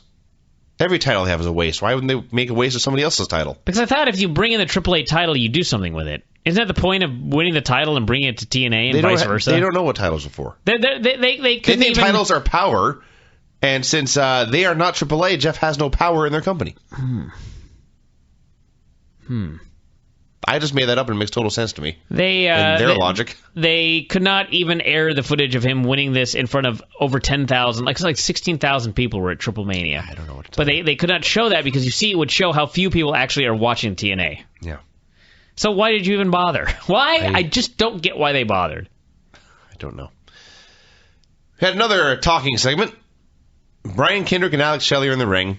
Kendrick is wearing blue jeans and nothing else. He talked for a while. I have no idea what he said, but I guess that's his gimmick. Alex Shelley then translated. He called out Austin Aries. Aries came out, and Shelley told him that in the X Division they had a code of honor. It was all about competition and different styles, and he told Aries, you got to play by our rules. And so Aries said, Since when? Who the fuck knows? Since they thought about this storyline. Aries said he had played by their rules to beat 2 guys to make it to the pay-per-view, and then he had to play by their rules to beat 3 guys to get his contract. Now he had his contract. He was done playing by their rules. He was playing by his rules. Said all they cared about was having great matches and entertaining fans. He had years of 5-star matches. Now he wanted a 5-star bank account. That made sense to me. They went back and forth for a while. Shelley finally announced he's getting his title rematch at the pay-per-view in a 3-way. I'm not sure how that counts as a rematch, but there it is. So it's these 3 guys against each other. 2 babyface friends against the one valiant heel. Fighting to overcome the odds again. At this point, Abyss came out. More talking. Rambled on for a while. Sting finally appeared on the big screen behind him. It took Abyss like an hour to figure out where Sting's voice is coming from. And Sting booked Abyss versus Kendrick in a rematch tonight in an Ultimate X match. There you go. They said Morgan tore his pec. He was all sad, shedding a tear. He said his heart literally broke. He said it literally broke into a million pieces. Yeah. So he said he didn't want the world title. He needed the world title. And then they cut back to Nate and he goes, tough break for Matt Morgan. Let's move on. Let's move on. That was the end of Matt Morgan. We had highlights of the house show matches from the Bound for Glory series. They had three shows this weekend, I guess. Samoa Joe lost all 3 times. That's the gimmick. It is. It's effective. He's a loser. He's a fat fuck who can't beat anyone. Wow. That is the gimmick. Bubba Ray cut a promo on Crimson. They're wrestling tonight. And then at the end of the promo, he actually plugged a match with AJ Styles in Houston on a house show this weekend. Great. Yeah. Holy shit. I was blown away. They should have done this since the beginning. Yes. Yes, they should. And they should do more of it next week. They won't. But, hey, great. So we had Bubba Ray versus Crimson. I have never seen a match so completely idiot-proofed. Bubba worked his leg the entire time, just elbowed it and kicked at it and tore the brace off, and then Crimson cut him off and hit a sky-high powerbomb and won. Crimson is way too green for this role. Yeah, and Bubba knows it. And, I mean, I don't know. It's just one of those finishes that did nothing for either guy. You know? It did nothing for Crimson. He got beaten up the entire time and then got kind of a fluke win. And Bully kicked out at 3. So that's true. It just, points were accrued. Yeah.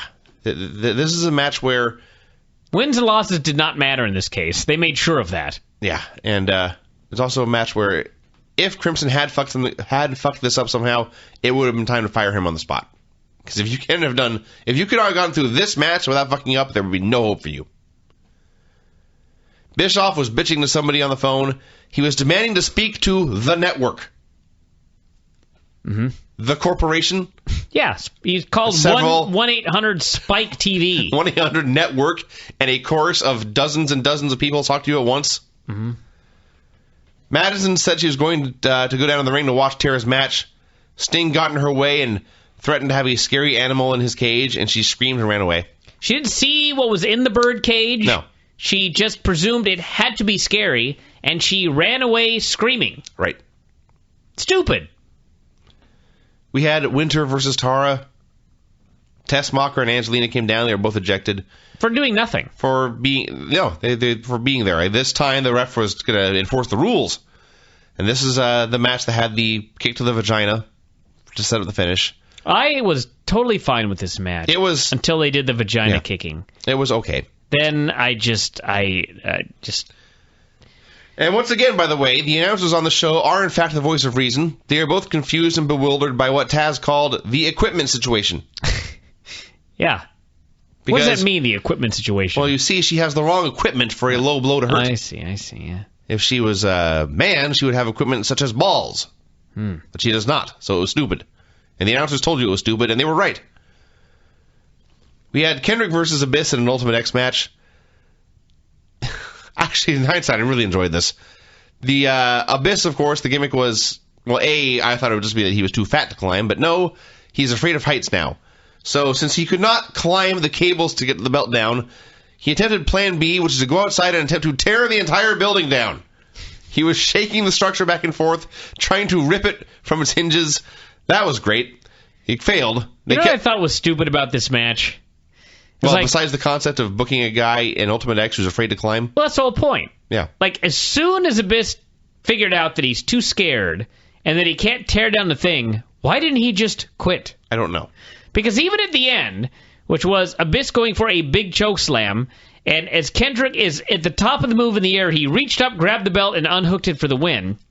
I was still thinking, so had this not happened, how was Abyss ever going to win this match? Even if he had chokeslammed this fool through the ring to the floor, there was still no explanation for how he was ever going to get the belt. No, there wasn't. So it was stupid. Dumb. It was stupid. But that finish, which you just described, was awesome. Yeah, it's a pretty cool finish. That was a fucking great finish. It looked spectacular and realistic and completely believable. And Kendrick was passionately climbing up there to get the belt, and he tore it down, and he collapsed, and the finish for this was 8 billion stars. It was pretty good. The next segment featured two women walking down a hall talking about cops. That is all I got out of it. Mm-hmm. When you said you didn't know who it was, I was like, well, it's Velvet, you dumb shit. Then I realized I have no idea who the other girl is. I didn't even recognize Velvet. You didn't recognize her voice bitching? No. I mean, perhaps I was so busy trying to, because we can only see the back of her head. Maybe I was focused on the face I saw that I couldn't figure out who it was, but yeah. You only saw the back of their head. How did you see a face? We only saw the back of Velvet's head. I see. Maybe I'm wrong, but I distinctly remember thinking, who the fuck are these people? And by the end of this segment, I did not have an answer to that question. There was bullshit with Eric Young. So it turns out the women I could identify were Tracy and Velvet. They called out ODB and Jackie, who've been on every show for like 4 months, who are still not under contract. Are you sure? They may have missed a show. I don't know. Because Tracy called them out, and they came out from backstage. Oh, yeah. Not from under the ramp or through the crowd. Nope, they walked out from backstage immediately after being called out. Mm-hmm. So this is the other segment where they talked forever. Tracy called herself the original knockout and then said one day she got fired and didn't complain. That's what she said. That's the gist of this angle. She admitted on television that TNA told her that they were getting rid of her to make room for new girls, and she was fine with that. Yeah. That's what they said on their television. That was the point of this, is that she had become obsolete and there were better options available. And that these women needed to just accept that. So, yes, she was upset with ODB and Jackie for not accepting that there were better options available. At which point, Velvet cut a promo telling... No, there was something else. Because ODB then explained their side of the story, which is that they used to be wrestlers, and then one day Velvet showed up and started rubbing her, quote, pootie tang, unquote, on the ropes. And at this point, they brought in a bunch of Velvet clones, and now there was no more room for the rough, tough, violent women like herself and Jackie. and she said they were turning this place into a Hooters Invitational. ODB and Jackie said this. Mm-hmm. The two women, who between them have 4 fake breasts larger than any melon in the world, they were upset that it was a Hooters Invitational. Yeah. They're heels. Continue. Well, Velvet explained that if they wanted to get a job, they should just ask. Then she went on this long speech about how she used to be bullied. I guess, and then she walked away. But anyway... That's what happened. I have no idea what the hell was going on here. She talked and talked and talked and talked and talked and talked and talked and talked and talked and talked. All I know is that Tracy, God bless her, her promo was horrendous. She was given the stupidest dialogue, and she seemed so completely embarrassed to be saying it. And I have no idea. I have goddamn-lutely no idea what the point of this segment was, except to give an anti-bullying speech. Velvet said, I'm not going to be bullied no more. And I thought, you've been bullied week after week for months. What is different now? You're now determined to not get bullied? Are these girls hired? Why are they coming out from backstage? I don't know. Is there a match in the works? I don't know. None of this was announced. Velvet just cut her promo and left. And all 3 girls were in the ring. And then went to commercial. When they came back, they were all gone. Baffling. A baffling segment. Fortune was backstage having a chat. They were talking about how important it was to be at ringside and prevent interference in this cage match. And also, if they could take someone out, it would help them win a 6-man tag match they have coming up. We then had a segment that I could not believe. I'm not done talking about this one yet. What 6-man tag match is this? There's 5 guys in Fortune, which is funny in itself, but 3 of them are apparently in a 6-man. I don't know which 3. I don't know who their opponents are. Doesn't matter. Then Daniels wants to wrestle AJ again. AJ was bewildered. Then Sting arrived. He wanted to make sure they would be there to keep the bad guys out of the steel cage. None of this matters. Now go on. None of this matters. Then we got the Wrestle Crap of the Year segment. All that matters is that, and keep in mind, as this segment is occurring, the match is starting in the ring. Mr. Anderson versus Kurt Angle in a cage match with lumberjacks. Bischoff is backstage, and he's on the phone. And he presumably has gotten a hold of somebody in the network. And he's ranting, and he's raving, and he's being an asshole, and talking about how he doesn't like assholes, which is supposed to be comedy, but it's not funny. On and on he goes, and suddenly he begins to stammer. Story is that Sting lied, and he had not been hired as the new network exec. Nobody had bothered to check to see if he was telling the truth. So Sting shows up and admits that, in fact, he made it up. He is not the network exec. So he has his bird cage, and he puts it over off screen, and he says, Eric, check this out, or whatever it is he says.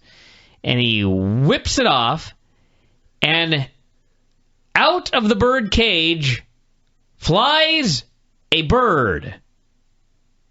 One bird.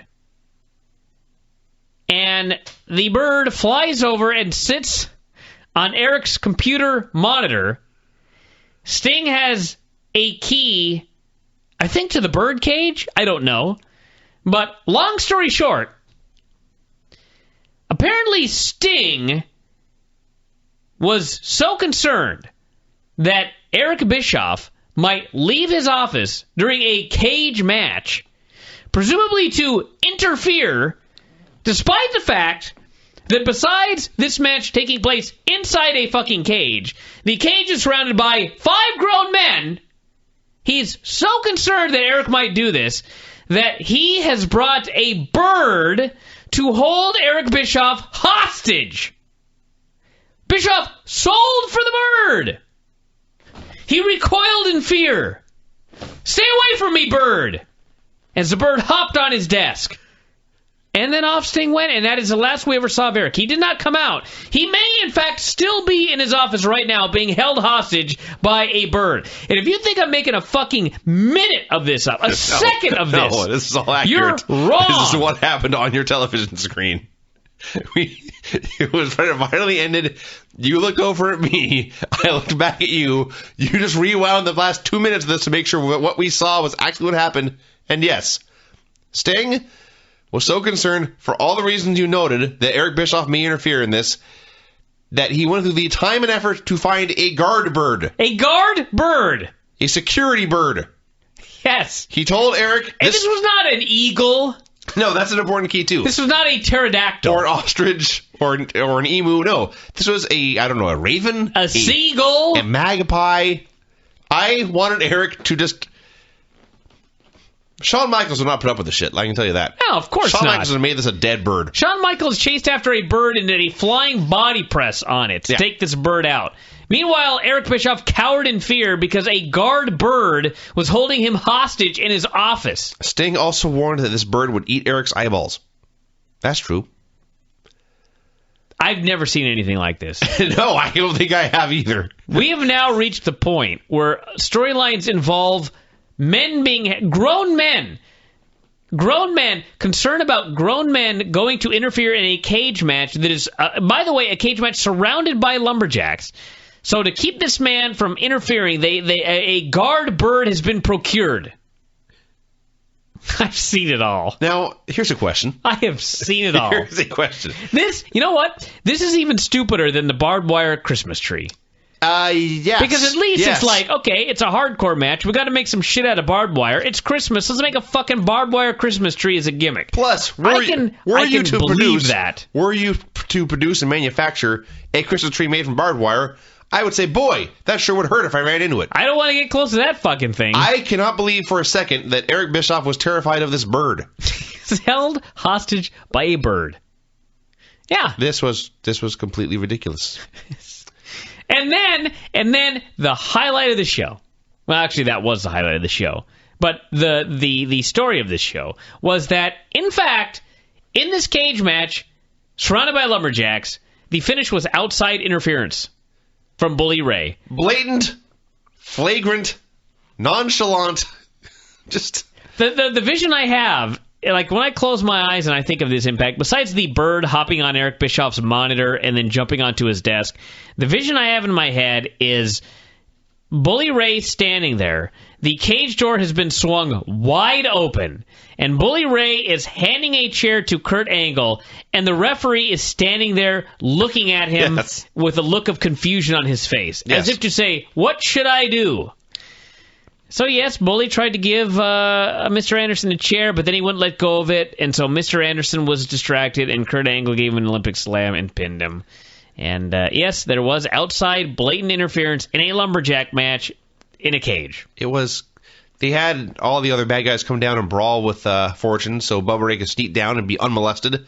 And then yes, he just opened the door. Yeah. God damn, this show's stupid. Is this a magnet holding in place? This show is so stupid. So yeah, there you go, everybody. That's Impact. That's the Impact show that every week I have to hear somebody defend. Whatever floats your boat. Whatever floats your boat. 8,000 buys. All right. I don't know what else to say. I'm done.